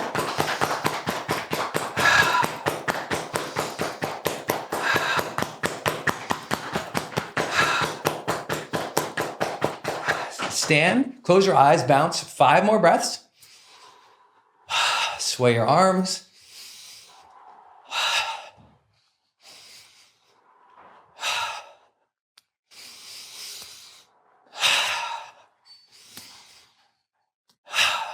Open your eyes, jump in place. I feel great. And now just release. I feel great. That was awesome. And you're alive. That's amazing. We can show in brain scans that it decreases blood flow. You decrease blood flow, you decrease oxygenation, which your body and your brain needs for activity. Like your mitochondria, everything in your body counts on, do we get some blood flow? Are we like, and so what people don't know is their brain is off half the day. And they think because they're tired.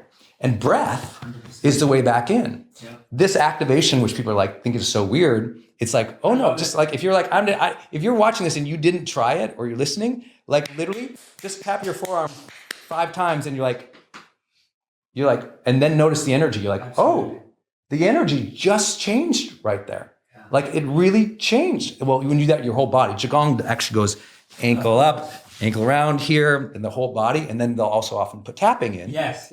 And all of a sudden you're like, that is amazing. Now I'm going to bang out like 10 chapters in my book. Yeah. Now I'm going to finish the presentation. Now I feel good to call my coaching client. Yeah. Because sometimes I'm extremely lucky to coach some of the top performers in the world in athletics and business. Right before I came over here, I had the blessing of coaching a billionaire, literally on the way over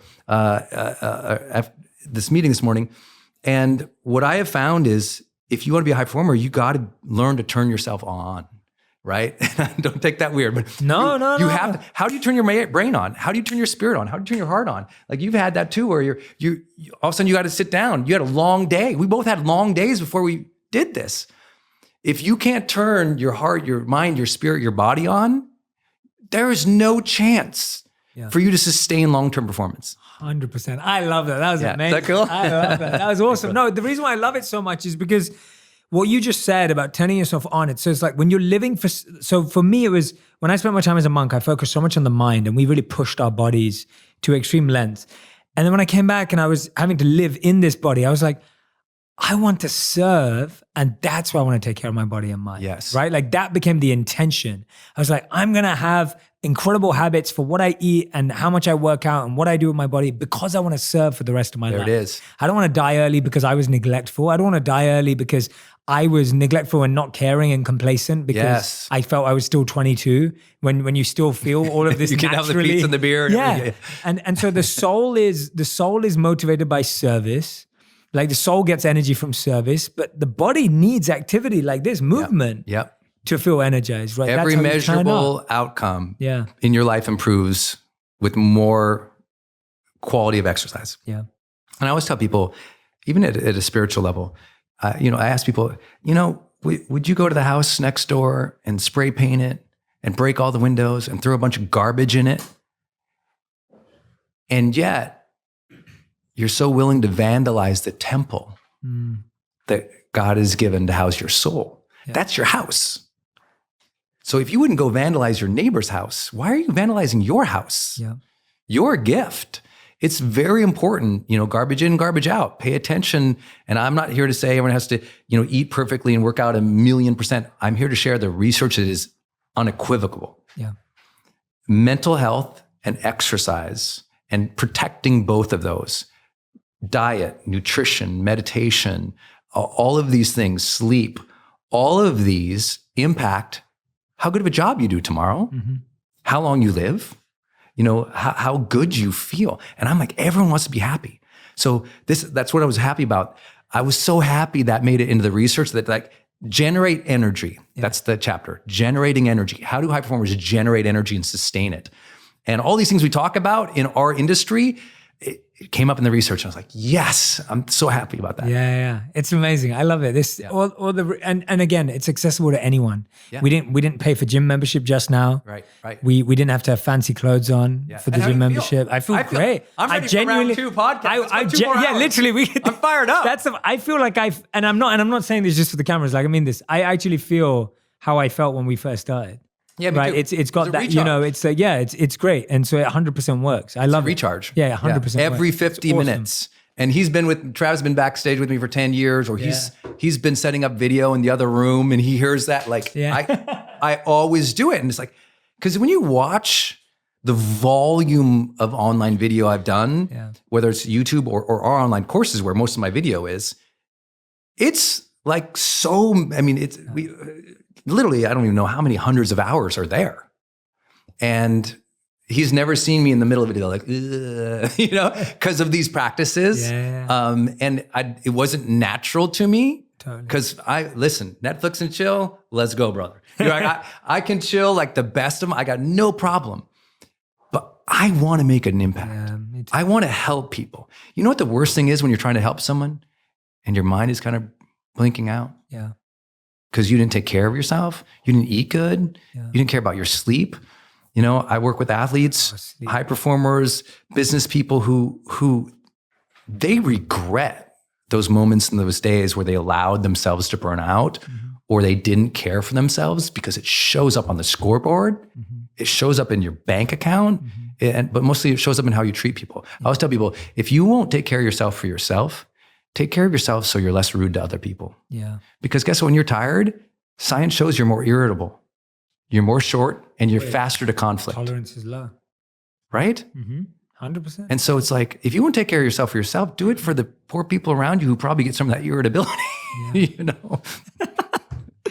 I love it. Brendan, you're amazing. This was so much fun. Honestly, this has been so much fun. Yeah, this is great. And I'm glad you had us do that activity. I wanted to. Me too. I want people I feel better. Yeah, I feel better, but also I want everyone listening and watching to know that, you can pick up such simple, beautiful tips and insights just by watching. Now you can play that part of the video over again and again and again. Yeah. We'll turn it into a little Instagram video, so that'll be fun. But it's just such an easy thing that anyone can pick up and literally refocus, get back in the zone. And like you said, it's like when you want to serve, you want to be at your best. You don't want to be at your worst and you're trying to push yourself. And I genuinely hear this from so many people who I know are genuinely trying to give their best and serve. Yeah. But they feel drained at the end of the day. Yes. Because they're just giving and outpouring and serving and loving and caring and supporting and they're just going for it. Yeah. And at the end of the day, and I've been in that place before, where you just feel drained. Yes. And I started to realize I didn't want to feel that way anymore because that wasn't the badge of honor of service. No. That wasn't the badge of honor that I've really given today. And if you believe in associations, I do, yeah. If you drain yourself every day in service, which a lot of people do, at the end of the day, you're burned out and you're tired. At some point, your body and your brain, your spirit and your soul, and you don't mean to, starts associating your purpose with that feeling. Wow. Whoa. And one day you go, maybe your psychology goes, maybe the purpose is wrong. And it forgets, no, it's the behavior that's leading to a feeling doesn't feel good, but your brain doesn't know sometimes, and it puts them together. And now you question your purpose when really you're tired. Yeah, and so let's do the burden. Yes, and now you do the math, okay? Because we've all done that. Everyone listening has done that brunt force, because the human body is unbelievable. We can go years of burnout. It's unbelievable. Other animals would not put up with this nonsense, but we convince ourselves that it's okay. No other animal does that. Well, salmon. Salmon do it. They swim till they die. Okay, I'm sorry. Some animals do. But humans, we're super unique that we psych ourselves into this. But here's the issue. A, you will probably burn out your service because you won't feel good about it. But think about high performers. They go so much longer providing great service. But here's the trick. If you do the math on what I talked about, break every hour, take an 8-hour workday. High performers, they're not smarter than you. They're not better than you. They aren't more lucky than you. It's not their age, their nationality. But one of the things they did during an 8-hour workday, they took 8 more breaks than you did. They took 8 more breaks than you did today. That's why tomorrow they show up more clear. That's why next week, when you're in the meeting and it's time to brainstorm and you're fried, you come up with nothing. It's that gal up on the whiteboard who wrote down 20 ideas because she's still fresh. That's not because her disposition. She's probably a high performer who took more breaks than you. We think breaking and pausing and refreshing is failure. Sharpening, yeah. It's I love that sharpening. I've never used that. I love that sharpening. It is sharpening. It is the NASCAR at the pit stop to make it go faster, to make it win the race. And so it's so funny when you say high performance, everyone goes, well, they just out hustle. Actually, I'm like, oh no, they actually seek harmony more than everybody else. They look for that. They're trying to optimize their time, their harmony, to manage their energy so they can perform longer. I want to do this until I'm dead. Yeah, me too. I'm one of those guys. Like, I found my purpose. Me too. I want to help people live, love, and matter. To get there, they got to achieve their goals faster. They got to use their voice. They got to help other people. They got to live an authentic, vibrant life. And that's what I want to help people do. I'll do that till I'm done. I'll do that till I'm done. So I got to manage myself. Yeah. I do those 4-day seminars by myself on stage for 10 hours. I was like, how? They just think, well, Brendan's an Energizer Bunny. If you saw me backstage, I'm doing that Qigong. I'm protein shaking it. I'm stretching out every night. I'm doing the ice baths. Yes. I'm changing my behavior from heavy lifting to more cardio to get the lung capacity 2 weeks in advance. I'm diligent about exactly what I eat at the 4-day events. I sleep at the same schedule. Like, everything is literally set up for me to perform 10 hours a day on stage for 4 days by myself. That's not luck. That is because I care. I love it. Brendan, we end every interview with a final 5 rapid fire rounds. So this is 5 questions, 1-word answers, maximum one sentence, right. Maximum one sentence. Okay, So that's good. The first question is, what was the last kind thing you did for a stranger? 1 word. Oh gosh. Or one sentence. No, it just came to my mind because a dear friend had a big loss in their life. And I just sent them a voice text and said, if you need me on a plane, if you need an hour or 2 to have a conversation, you're the type of person who's always the giver and always striving. And caretakers very rarely ask for care. 100%. So I'm here. Love it. Okay, question number 2. Oh, I'm sorry. The answer was, sent a voice text, but I sent it 7 days in a row. Okay. Same one.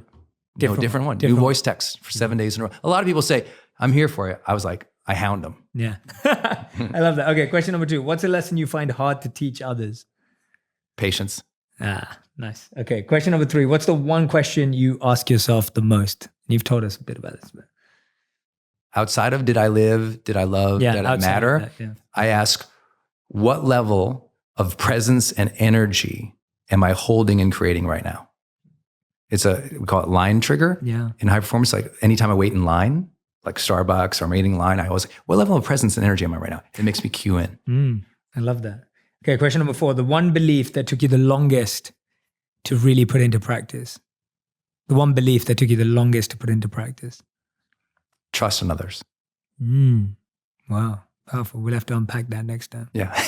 Question, final 5. Your 5th one is, and I kind of know the answer to this, but I'm going to ask you anyway because you can change it up. Is how do you know if you've lived a good life? The answer is to did I live, did I love, did I matter? I know, I love that. But most importantly, did I earn this? Mm. You know, did I earn that second chance? That's a big one. Love it. Yeah. Brendan Bouchard, everyone. You're the man. You're amazing, Brendan. This is amazing. It's been an honor. You're awesome. Thank you, brother. You are so incredible. I can't wait to have you back on. I can't wait. Yeah, you got to come back and do a part 2 and a part 3. Anytime. And yeah, you invite me. If the audience asks, I'm here. We need to do this again. I would love to, man. This is so fun. We have so much to unpack. We have so much in common. So much more. So much. I love your purpose and your mission. Thank you. And how you are learning and adjusting and giving and serving. And I wish anyone listening, I wish you knew how hard this guy works for you.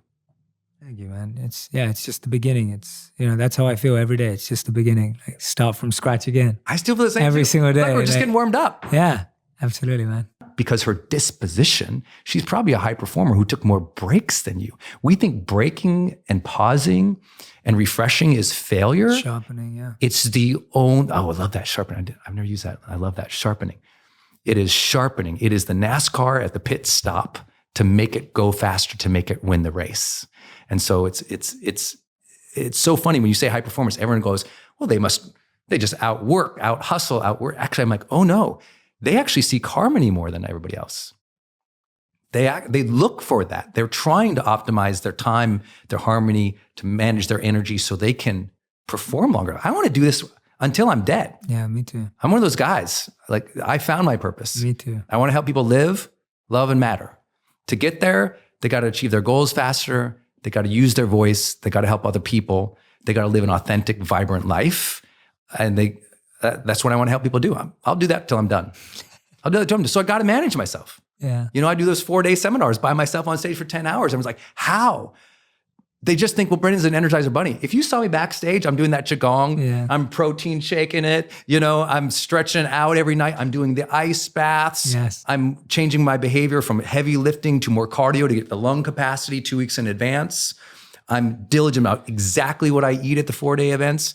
I sleep at the same schedule. Like everything is literally set up for me to perform 10 hours a day on stage for 4 days by myself. That's not luck. That is because I care. I love it. Brendan, we end every interview with a final 5 rapid fire rounds. So this is 5 questions, 1-word answers, maximum one sentence, right. Maximum one sentence. Okay, so that's good. The first question is, what was the last kind thing you did for a stranger? 1 word. Oh gosh. Or 1 sentence. No, it just came to my mind because a dear friend had a big loss in their life. And I just sent them a voice text and said, if you need me on a plane, if you need an hour or 2 to have a conversation, you're the type of person who's always the giver and always striving. And caretakers very rarely ask for care. 100%. So I'm here. Love it. Okay, question number 2. Oh, I'm sorry. The answer was, sent a voice text, but I sent it 7 days in a row. Okay. Same one. Different one. New voice text for 7 days in a row. A lot of people say, I'm here for you. I was like, I hound them. Yeah. I love that. Okay, question number 2. What's a lesson you find hard to teach others? Patience. Nice. Okay, question number 3. What's the one question you ask yourself the most? You've told us a bit about this, but outside of did I live, did I love, did I matter? I ask, what level of presence and energy am I holding and creating right now? We call it line trigger. Yeah. In high performance, like anytime I wait in line, like Starbucks or I'm waiting in line, I always, what level of presence and energy am I right now? It makes me cue in. I love that. Okay, question number 4. The one belief that took you the longest to really put into practice. The one belief that took you the longest to put into practice. Trust in others. Wow. Powerful. We'll have to unpack that next time. Yeah. Question, final 5. Your 5th one is, and I kind of know the answer to this, but I'm going to ask you anyway because you can change it up. Is how do you know if you've lived a good life? The answer is to did I live, did I love, did I matter? I know, I love that. But most importantly, did I earn this? Did I earn that second chance? That's a big one. Love it. Yeah. Brendan Bouchard, everyone. You're the man. You're amazing, Brendan. This is amazing. It's been an honor. You're awesome. Thank you, brother. You are so incredible. I can't wait to have you back on. I can't wait. Yeah, you got to come back and do a part 2 and a part 3. Anytime. And invite me. If the audience asks, I'm here. We need to do this again. I would love to, man. This is so fun. We have so much to unpack. We have so much in common. So much more. I love your purpose and your mission. Thank you. And how you are learning and adjusting and giving and serving. And I wish anyone listening, I wish you knew how hard this guy works for you. Thank you, man. It's just the beginning. It's, that's how I feel every day. It's just the beginning. Like, start from scratch again. I still feel the same every single day. Look, we're just getting warmed up. Yeah, absolutely, man. If you want even more videos just like this one, click on the boxes over here. And if you want to continue seeing these kinds of stories, you can subscribe by clicking the link right here. I just think optimism is great because I think, positivity is better than negativity, and optimism and visualization of positive things works. I mean, it's just about which direction do you want to go in? Which road do you want to go down? I'd rather be happy. Hello, everyone. Welcome back to On Purpose, the #1 health podcast in the world. Thank you so much for being here. I'm so excited to introduce you to our next guest. She's one of the leading figures in entertainment today. She's a talk show host, an activist, a comedian, and a best-selling author. And I'm so excited to introduce you and the podcast, Chelsea Handler. Chelsea, thank you so much for being here. Thank you. Yeah. Thank you for having me. It's such a pleasure to have you here. I know we just connected, I think literally 10 days ago. So you were speaking at this conference called Wisdom 2.0. You were also speaking. And I was there to do a bit of speaking too. And I remember this moment when I was being interviewed on stage, and then I saw you in the front row and I was like, oh my God, it's Chelsea. I had a moment where I fangirled on stage. I'm not sure if it was obvious at all. And then I was really happy that I bumped into you later on at dinner time. And so when we spoke and we connected, I felt your energy. It was awesome. And I'm so glad you came out here. Thank you. That's very nice. Thanks. Yeah, I went with my sister because my psychiatrist, which I have to say all the time now, my psychiatrist had referred me to that, or asked me if I had any interest in speaking at the Wisdom 2.0 conference in San Francisco is what we're talking about. And I was like, well, not really, but sure, that sounds interesting. And he's like, well, we could talk about us, or you don't have to, I can't talk about us. I'm like, well, then let me, because my entire book is about my relationship with my psychiatrist and my kind of, I hate the word journey because The Bachelor ruined that around 10 years ago. But for lack of a better term, my experience with therapy and what it did, I didn't think I needed it, and I didn't think I needed to calm down or slow down. And then I did. So it's all about that. So he said, hey, why don't you come and talk about at Wisdom 2.0? And I was like, all right, well, I may as well start promoting the book since, you know what I mean? That's what you do. That's what the book is about. So sure, let me get out there. Yeah, and I found that really refreshing. And the book's called Life Will Be the Death of Me. It's out April 9th. So for anyone who's listening or watching right now, it's probably past April 9th now. So you can go ahead and get the book. It's probably out by now. But that's what I love about the book. And when I saw you there, and I saw you when Wisdom 2.0 was sharing that you were going to be there, I was just like, wow, I'm really fascinated by your story and journey, lack of a better word, to mindfulness, to meditation, to personal growth and self-awareness. So we're going to dive into that today. My audience is in love with this theme, and I think they're going to gain so much from hearing about it from your perspective, which I think is going to be really unique for them. So one of the first things I wanted to ask you about was around the quote that you start the book with from Gloria Steinem. And you talk about this quote around how everyone's looking to find the right person rather than trying to be the right person. And I wanted to ask you, why did you start the book with that quote? And why was that so important to you at setting the tone? Because I think a lot of from my experience, a lot of my life has been about the end result rather than the being. It's about the doing and the walking off the stage, not being on the stage. And I think that kind of transfers to people too. A lot of us are looking for someone to complete our lives, or somebody to be the lid for our pot, so to speak.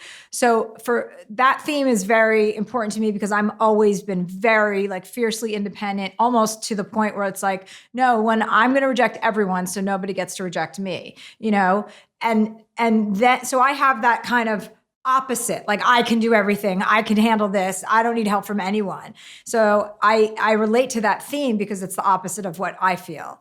I have it in the opposite direction. I just, it's too powerful, too strong, too I can fix everything. And I don't need a man. I don't need you. I don't need a family. I don't need anything. So, I think those are themes that we all have. It's one or the other for most people, I think. Mm-hmm. Yeah. And when I was reading through your book, one thing I found is that it's so open and vulnerable and honest. And one of the things that reminded me of is this beautiful Banksy painting. I'm not sure if you've seen it. And it says, be with someone who makes you happy. And this little girl has crossed off the with, and then it turns into be someone who makes you happy. And it's a beautiful principle. And I think starting with that is such a powerful point and it's a powerful message to everyone reading the book, because you're so right that we've just never been taught to get to know ourselves. Like one of the things I always talk about is how we've never had a moment to take a meeting with ourselves, even though we have meetings with everyone throughout the day.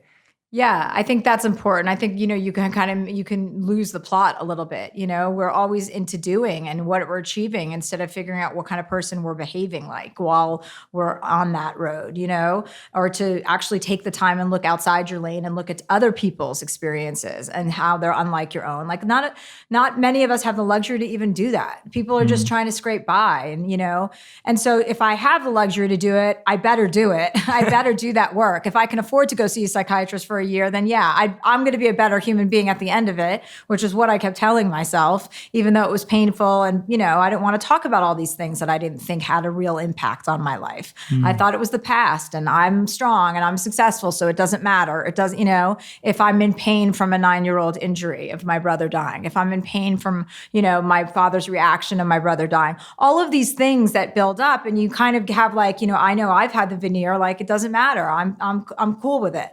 It does matter, and it is a deep injury. And until you really repair your own injuries, you're not very useful to other people.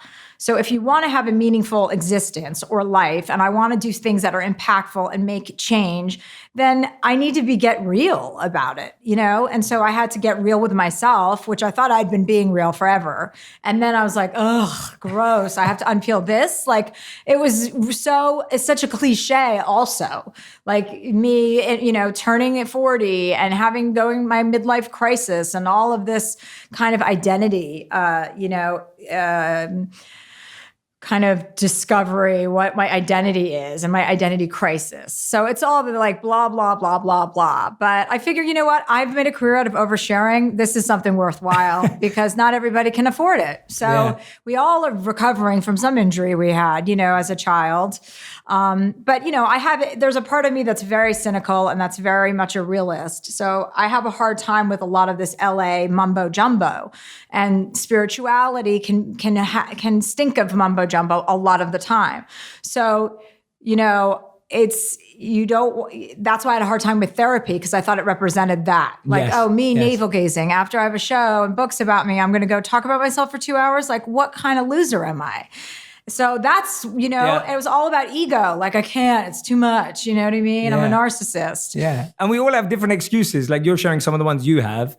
And I think we all have excuses, whether it's to see a therapist, a psychiatrist, spirituality, whatever it is. And I want to dive into everything you just said, but I want to go back to what even opened you up to the fact that, like you're saying, you had all these excuses in your head. You had the ego, the narcissism, all of these things that you talk about deeply in the book. What allowed you to go beyond that and say, okay, no, I really need to do this, and then stay committed? Because you say when you first started meeting therapists and psychiatrists, you were just sitting there lying to people. And I'm not sure how many people actually go out there and are paying people to lie to them, which seems like a crazy thing to do.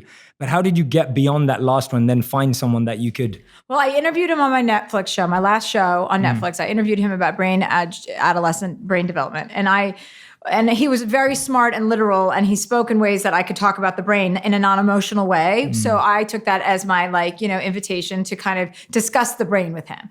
So when I realized I had to go see somebody, it was after the election, and I just had such outrage, and my anger was at a 10 all the time, and I couldn't work. I couldn't focus on anything but the news and this 24-hour spin cycle that it created. And I just was like, oh my God, I have to harness this anger into something powerful and good, not this. I can't be this way all the time. And they were like robbing me of my life, this administration, and I allowed them to. And I was like, no, I'm not doing this. So I went, there for that. And what I uncovered through seeing this psychiatrist, because for the first 3 sessions, all I did was bitch and moan about Donald Trump. Like I was paying somebody, this money to listen to me complain about him. And I got a lot out of it. I would have paid him more. But after 3 sessions, like we started to get real and started talking about what Donald Trump's like presidency represented to me, which was an unhinged childhood when things were completely out of control. So for the first time in my adult life, things felt completely out of control. And it like reminded me of my brother going off and saying he was going to be right back and dying. Like that was the other time my life was out of control. So that's why it triggered all this stuff on me. And so talking to somebody and having somebody who has a degree in, psychiatry and other things, telling you, hey, don't minimize an incident just because you weren't raped or sexually assaulted. You have a right to be in pain. You lost your brother. That's painful. You probably haven't matured much beyond that emotionally when it comes to men from 9 years old. And I was like, no, that's exactly what's happening. I'm a 9-year-old when it comes to romance because my brother was like my crush, he was the oldest. I was the youngest. And once somebody said that to me, I'm like, oh my God, is it that obvious? Like, that's how basic this all is? I answer, yes, it is. And if you don't, ask questions like that or admit it to yourself, then you're just kind of masking pain. So I loved what you said there because it's almost like giving yourself permission to feel pain.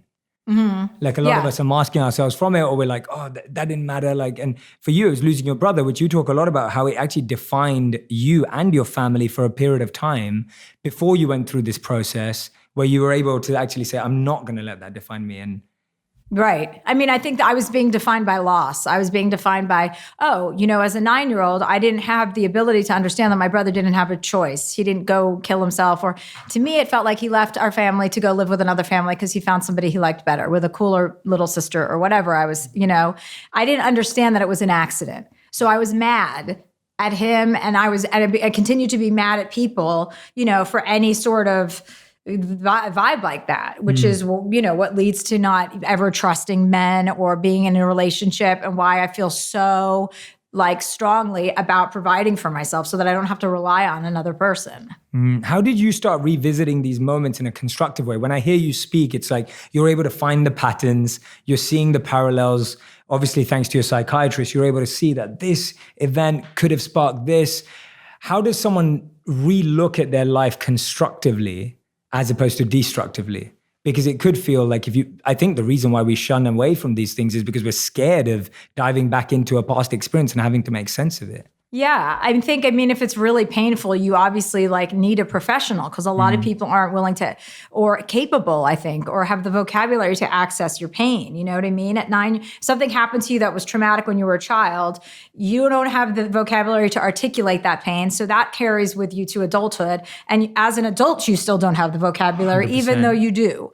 So I think that you just have to really know that unwelcome thoughts are great things to explore.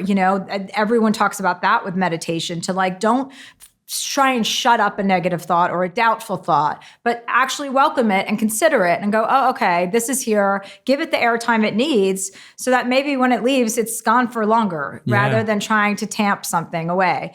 So I think all of those things with regard to memories when you're growing up, it's just you have to believe in science and data and understand that going through these conversations with someone is going to be a helpful event for you most often, unless you have some quack that doesn't give a shit about, helping you. So I think most people are in this business because they want to help other people. So I think it's important to think about the memories you don't love. Don't obsess about them, but give them the respect that they deserve so that maybe you can sort them out. Yeah, I think around a year ago, I completely agree with you. I made a video called How Meditation Made Me a Bad Person. And it was because when I first started to meditate, it made me more aware of all the stuff I needed to deal with. And so all of this negativity was there, all of this other stuff was surfacing from my childhood, from my background.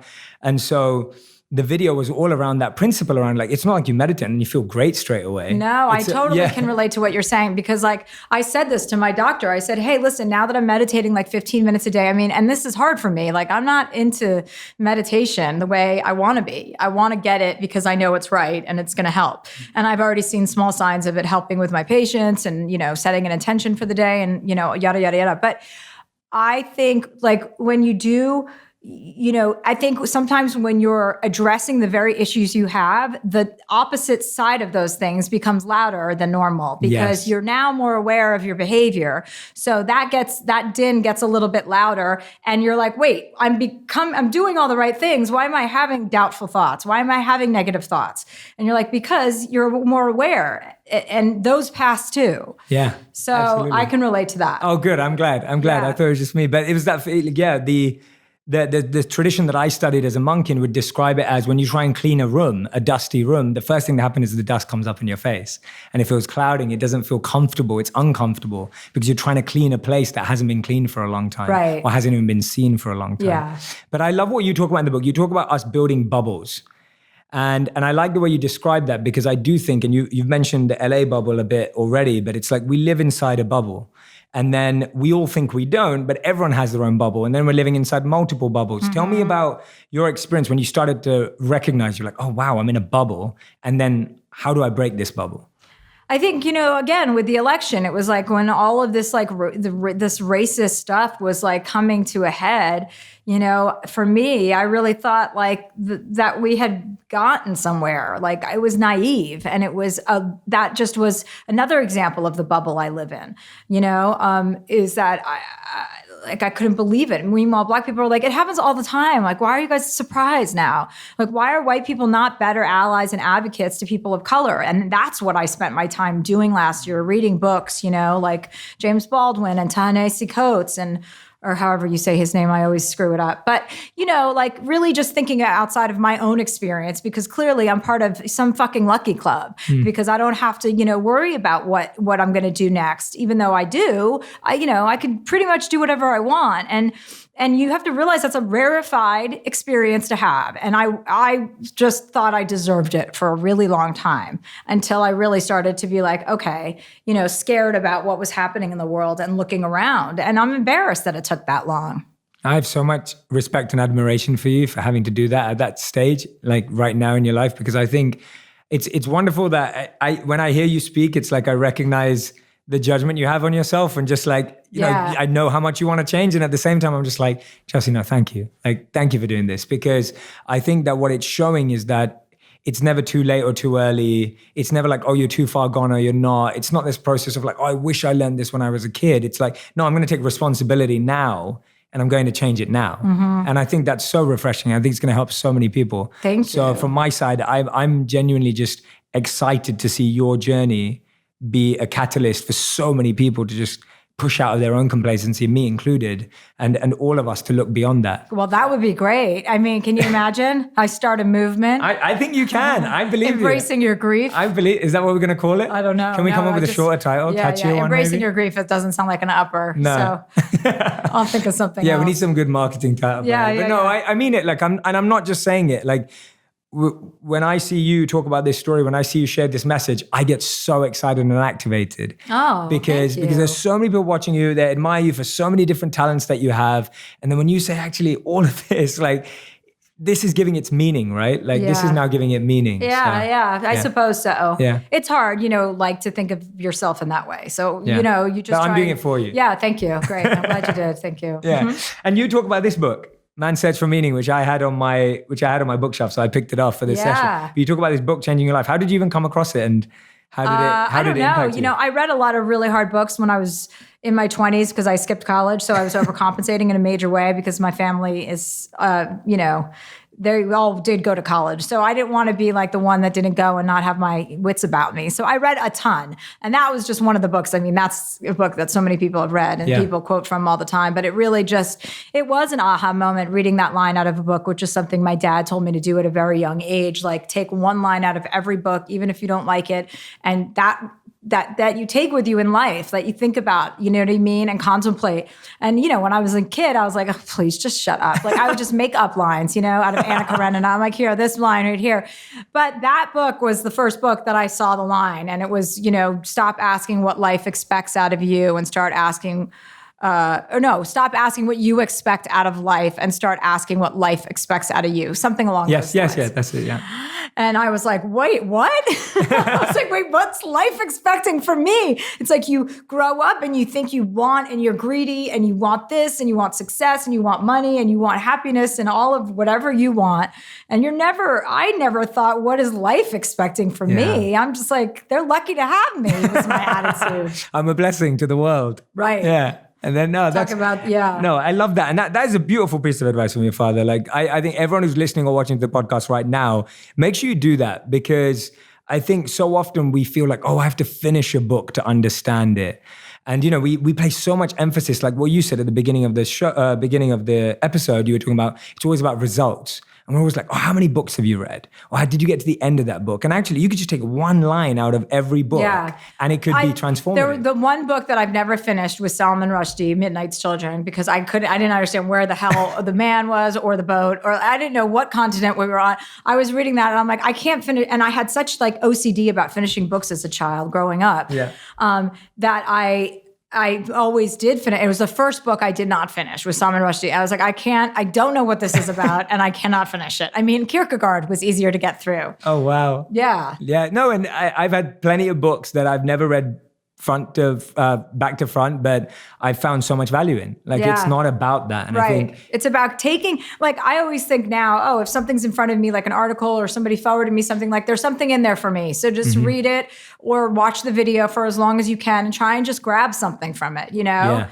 absolutely. So sometimes it's like really kind of people are putting stuff in front of you. It feels like, oh, wait, you're supposed to see it, you know? And I'm not into all of that stuff, but I definitely think that their energy makes a big difference in this world. It does. And I'm really glad you said that, because I love how in the book, and I share this with you because I'm born and raised in London. I grew up as a complete rebel until the time I was 18. Most of it still lasted till 22 when I became a monk finally. But I started off in a very unspiritual environment, was never fascinated by spirituality or anything of that sort. I studied behavioral science at business school. So the brain and the mind for me is where I come alive, and love talking about research and all the rest of it. But I love how you call out the superficial use of the word gratitude, universe, crystals, for the sake of it, not offending anyone. But I like the point that you make very strongly, that that's not really it. And I kind of feel like what disservice do you think that does to this wisdom that you've now opened up yourself? Because I guess you and others may have been pushed back by that kind of language. Yeah, I definitely have been. Yeah. But I mean, that's LA. I think LA is very specific too. You know, it's not like, you know, people think that, it is a turnoff in a way. For me, it certainly was. It was a turnoff for like therapy. I just group it all together, you know, therapy, crystals, colonics, like, no, thanks. I'm not into any of it. Crystals before you came in today. So, I mean, so like, I just don't, but I'm sure, catch me in 2 years. I'll be like, you know, shoving crystals up my ass. I'll be like, this is amazing. I love it. I mean, I've definitely gone down the road of every trend and fad in LA. I mean, some a lot less than others. You know what I mean? Which ones have you got into? Like, you know, I've tried, I mean, I haven't gone off the deep end in the way that my, like, you know, girlfriends have, but like I've, you know, cleansed for 5 days or, you know, fasted for 5 days. I've done, you know, diets and all sorts of things. I mean, I guess I don't have the stick-to-itiveness that my friends do with this stuff. But I usually lose interest like 2 to 3 days in, when it's like something silly or I'm drinking charcoal or, you know what I mean? Like, yeah, that's for whitened teeth. Is that what it is? No, What's I'm charcoal? not sure what it's for. Okay, I think it's for a colonoscopy, so I have no idea why I would be drinking it at home. But there's just a lot of things in this, you know, like healers, you know, that's a great thing, but it's not as big of a community as people make it out to be. You know what I mean? There are real healers and then there are not real healers. And there are, you know, all sorts of varying degrees of bullshit in this town. Yeah. So it's just important to make sure, you know, like you're not a moron. And how have you separated that? Like, how have you gone through it? Because I think that's useful. I like what you're saying right now. I think so many people will agree with that, especially people who've come across the community, the tribe, the space, whatever it may be. What's been your way of just calling out stuff and saying, that's not real, that doesn't work? Well, I don't really call it out. I just, it's like, whether it works or not for you is up to you. So like, if I had a better attitude and a less cynical attitude and I went to a psychic and I wanted to believe all of it, then great. I could live in that hubris for the next 5 days and maybe it's real or not.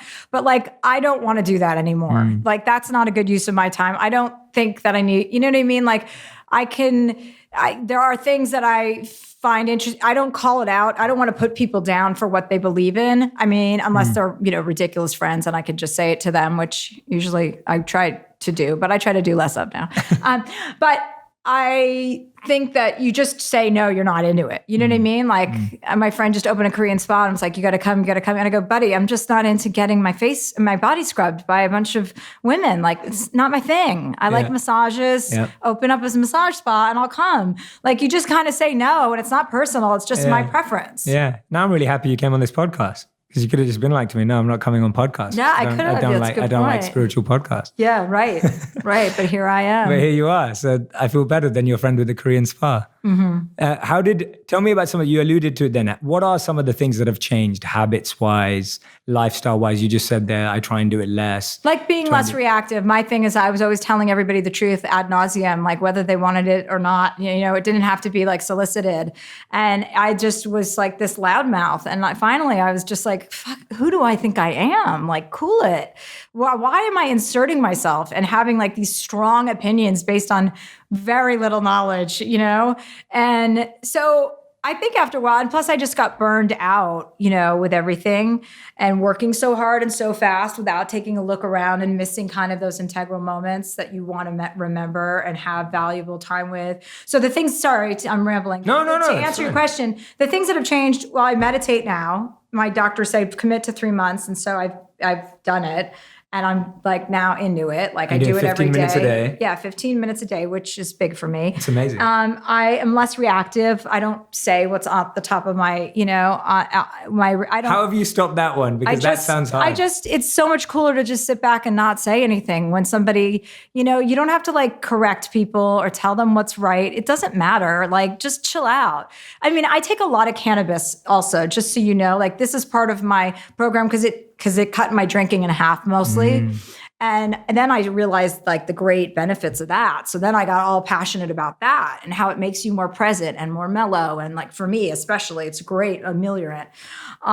So that's changed a lot. I'm just more present. And I also don't, when someone sends me a text or an email that annoys me or I don't ever respond now. Like I used to just be like, sitting there typing angrily on my phone. And it's like, it's not a hot look. So just cool and shit, like, cool it and relax. And that's my attitude towards everything now. Yeah. So between the meditation, the cannabis, the therapy, I mean, I'm killing it. I love it. You're killing life. I love it. No, that's great. It's awesome. We all know that life is made up of habits and what we break it down into. And you're only going to let go of bad ones when you take on new good ones. So it's nice to see that. And yes, 15 minutes is huge.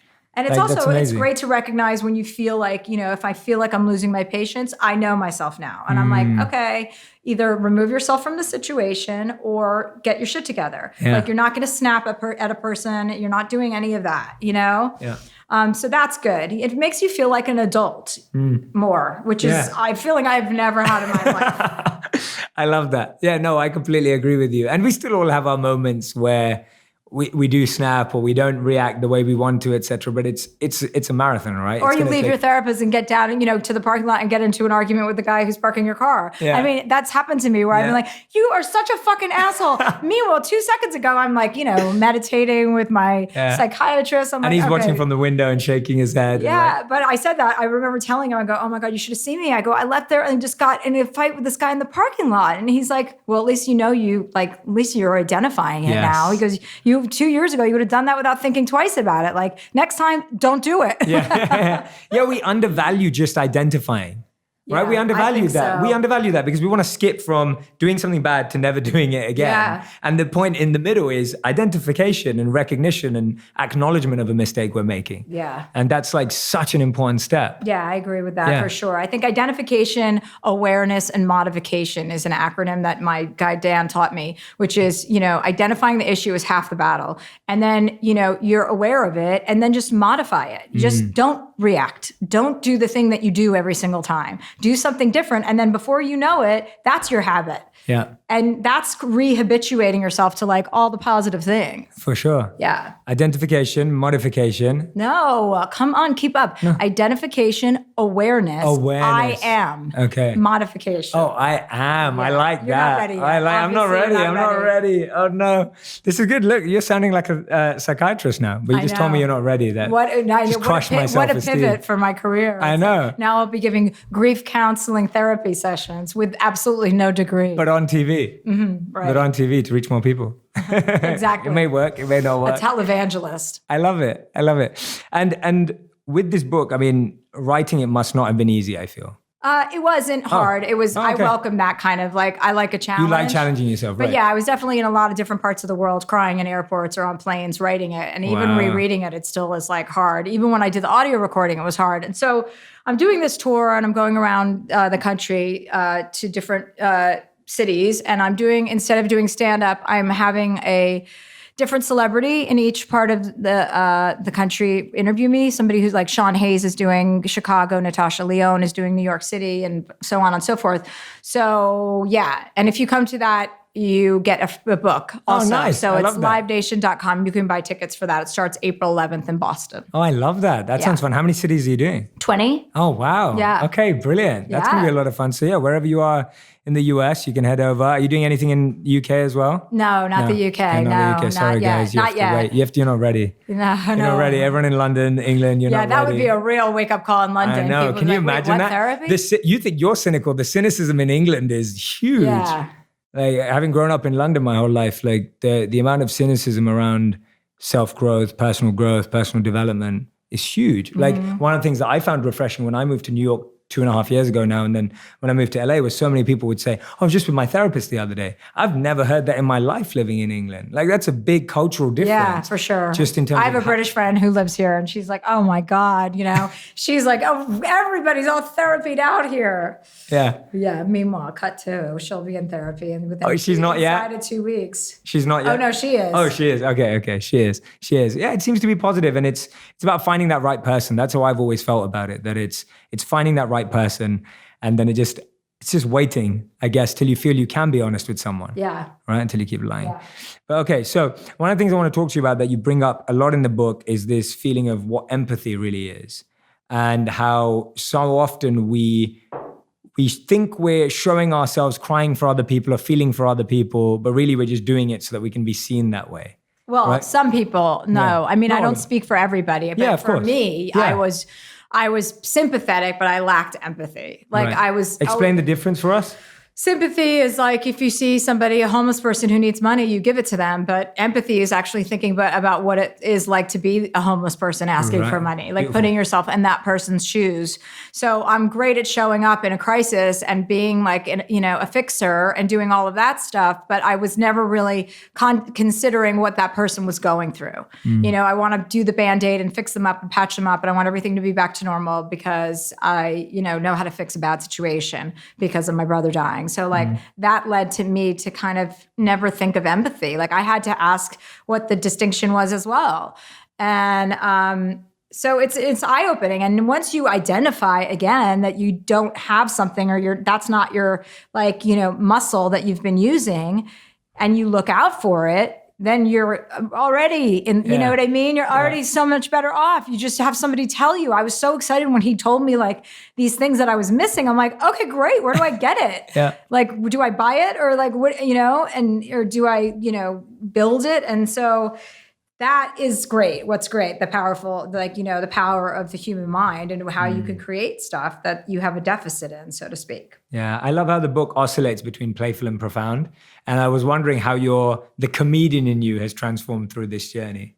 Because I guess that's been such a strong part of your identity for so long. Yeah, but I don't know. I mean, the book's very funny. Yeah, no, it has to be for my readers. Yeah. I wouldn't want them to read something and expect something from me that doesn't deliver on that front. I mean, it's going to be much deeper than people had probably expected. I think so, that too. Playful and profound. But I think for me, I can't digest anything too serious. I need funny, like a little bit, you know what I mean? And there's already been too much seriousness with the election and politics. It's too much. Like I needed to get away from all of that and focus on something that I'm going to do with my life and other people that, you know what I mean?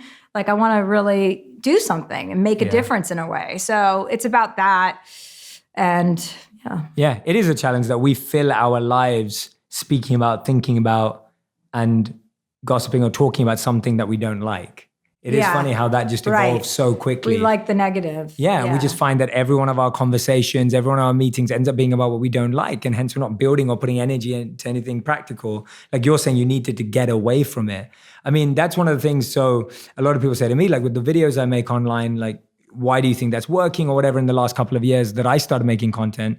And a lot of the feedback I think is because people want to move away from everything else that they see on social and everything that they see on the news. Yeah, and they're looking for alternatives. Right. Yeah. People want alternatives. I mean, there was just a stat that came out about Alexandria Ocasio-Cortez getting more Twitter, and all of her bench tweets are positive, and they did some, saying that she's getting more attention than Donald Trump for all the positivity she's creating versus his negativity, which is good. Great. Let's go with that. Yeah, let's go with that. Absolutely. Right. That was the article I was sharing as well, that Inc. did that piece on the 777 million Facebook posts of 2018, and the most popular ones were all positive. They were all uplifting. The top 500 were not full of the negativity. So it shows that there is a shift in humanity. Like we are changing as a whole, not just you, but your change is very... Well, I don't think we're changing. I think people are inherently good or inherently bad. And agreed. I think there's more good than there is bad.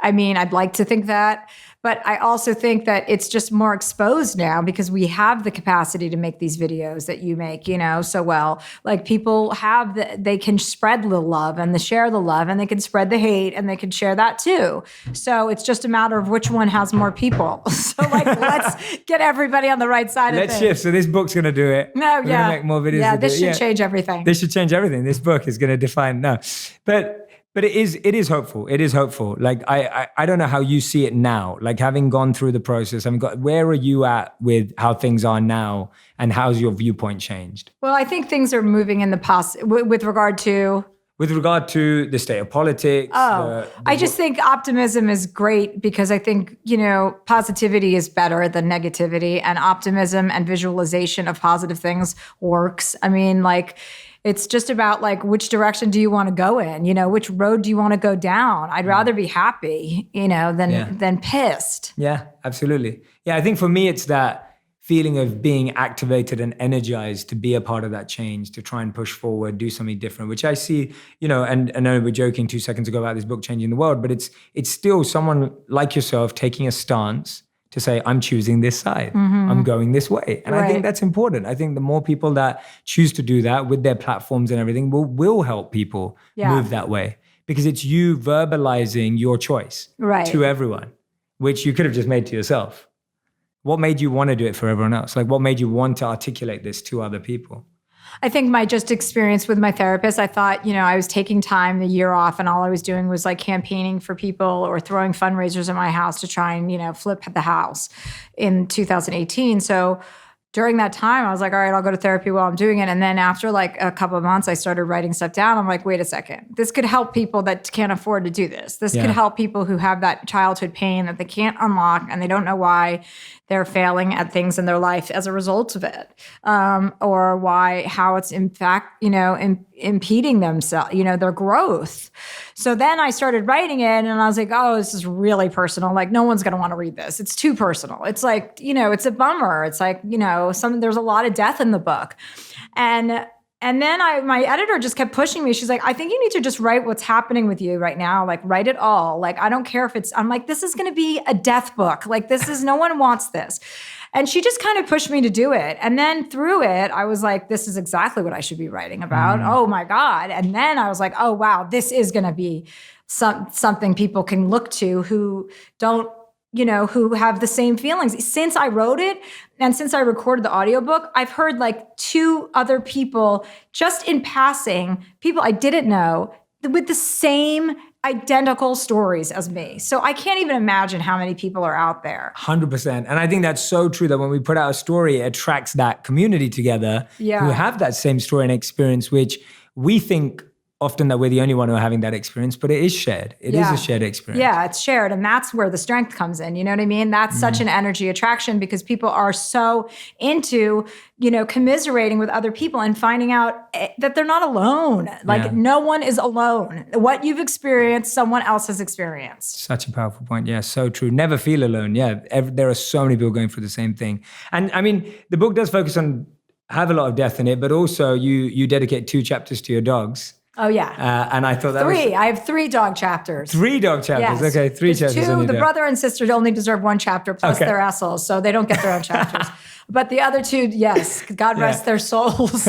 They deserved it. Chunt for sure deserves his own chapter. Yeah. Tell us about how much joy they've brought into your lives. How long have they been around? Oh, I have these 2 idiot dogs now. They're like a brother and sister named Bernice and Bertrand. I did not name them. So obviously I like chow chow mixes. So I went to a shelter north of LA, like 2 hours north, and she had a bunch of chow mixes. And then she's like, but I have a brother and sister named Bert and Bernice. And I was like, I don't even need to see them. Like those are my dogs. Bring them to me. And then she's like, oh, we have to do a home inspection. And I thought, what? Oh my God. You don't really, but I thought, I would let you go through my taxes with a forensic accountant. If it meant I could have these 2 dogs named Bert and Bernice living at my house. They're like little lions. And I can't wait to see them. Yeah, he's a big fat baby and she's a big fat bitch. So I'm happy. Yeah. They're very challenging. They love my cleaning lady. They don't want to be alone with me. Oh, wow. Unless I'm in a car, and then they'll go anywhere with me. So that's how I have to lure them. It's been a real bait and switch operation at my house. Oh, amazing. And my nephew moved in, and he's got an Australian Shepherd. So we have 3 dogs now. Wow. Yeah. Wow. Do you think that they're any, do you have any thoughts on like dogs' positivity? Yeah, well, they're positive for sure. Yeah, good friends. And yeah. I mean, I like people that like dogs. Right. Nice. I like little dogs. It took me a while because growing up in an Indian household, the closest thing you have to a pet is a fish, which I don't think really counts. And then when I moved to the US and I had so many friends who had dogs, I was like, oh, okay, now I'm going to figure out which types of dogs I like. I like small dogs. Yeah. That's kind of where that's good that you know that. Yeah, I know that. I'm self-aware. I'm identifying awareness and then modification. I'm going to remember that now. I am. I really like that. So now that I met you at Wisdom 2.0, which I believe is a wonderful conference, it was such a pleasure to meet there and speak there. I'm excited to see you be in those places, but also in the places that you are, where you do have your presence already, sharing this message. I'm so excited for the book to be out. We're recording this a bit before the book's out, but I'm so excited for the book to be out.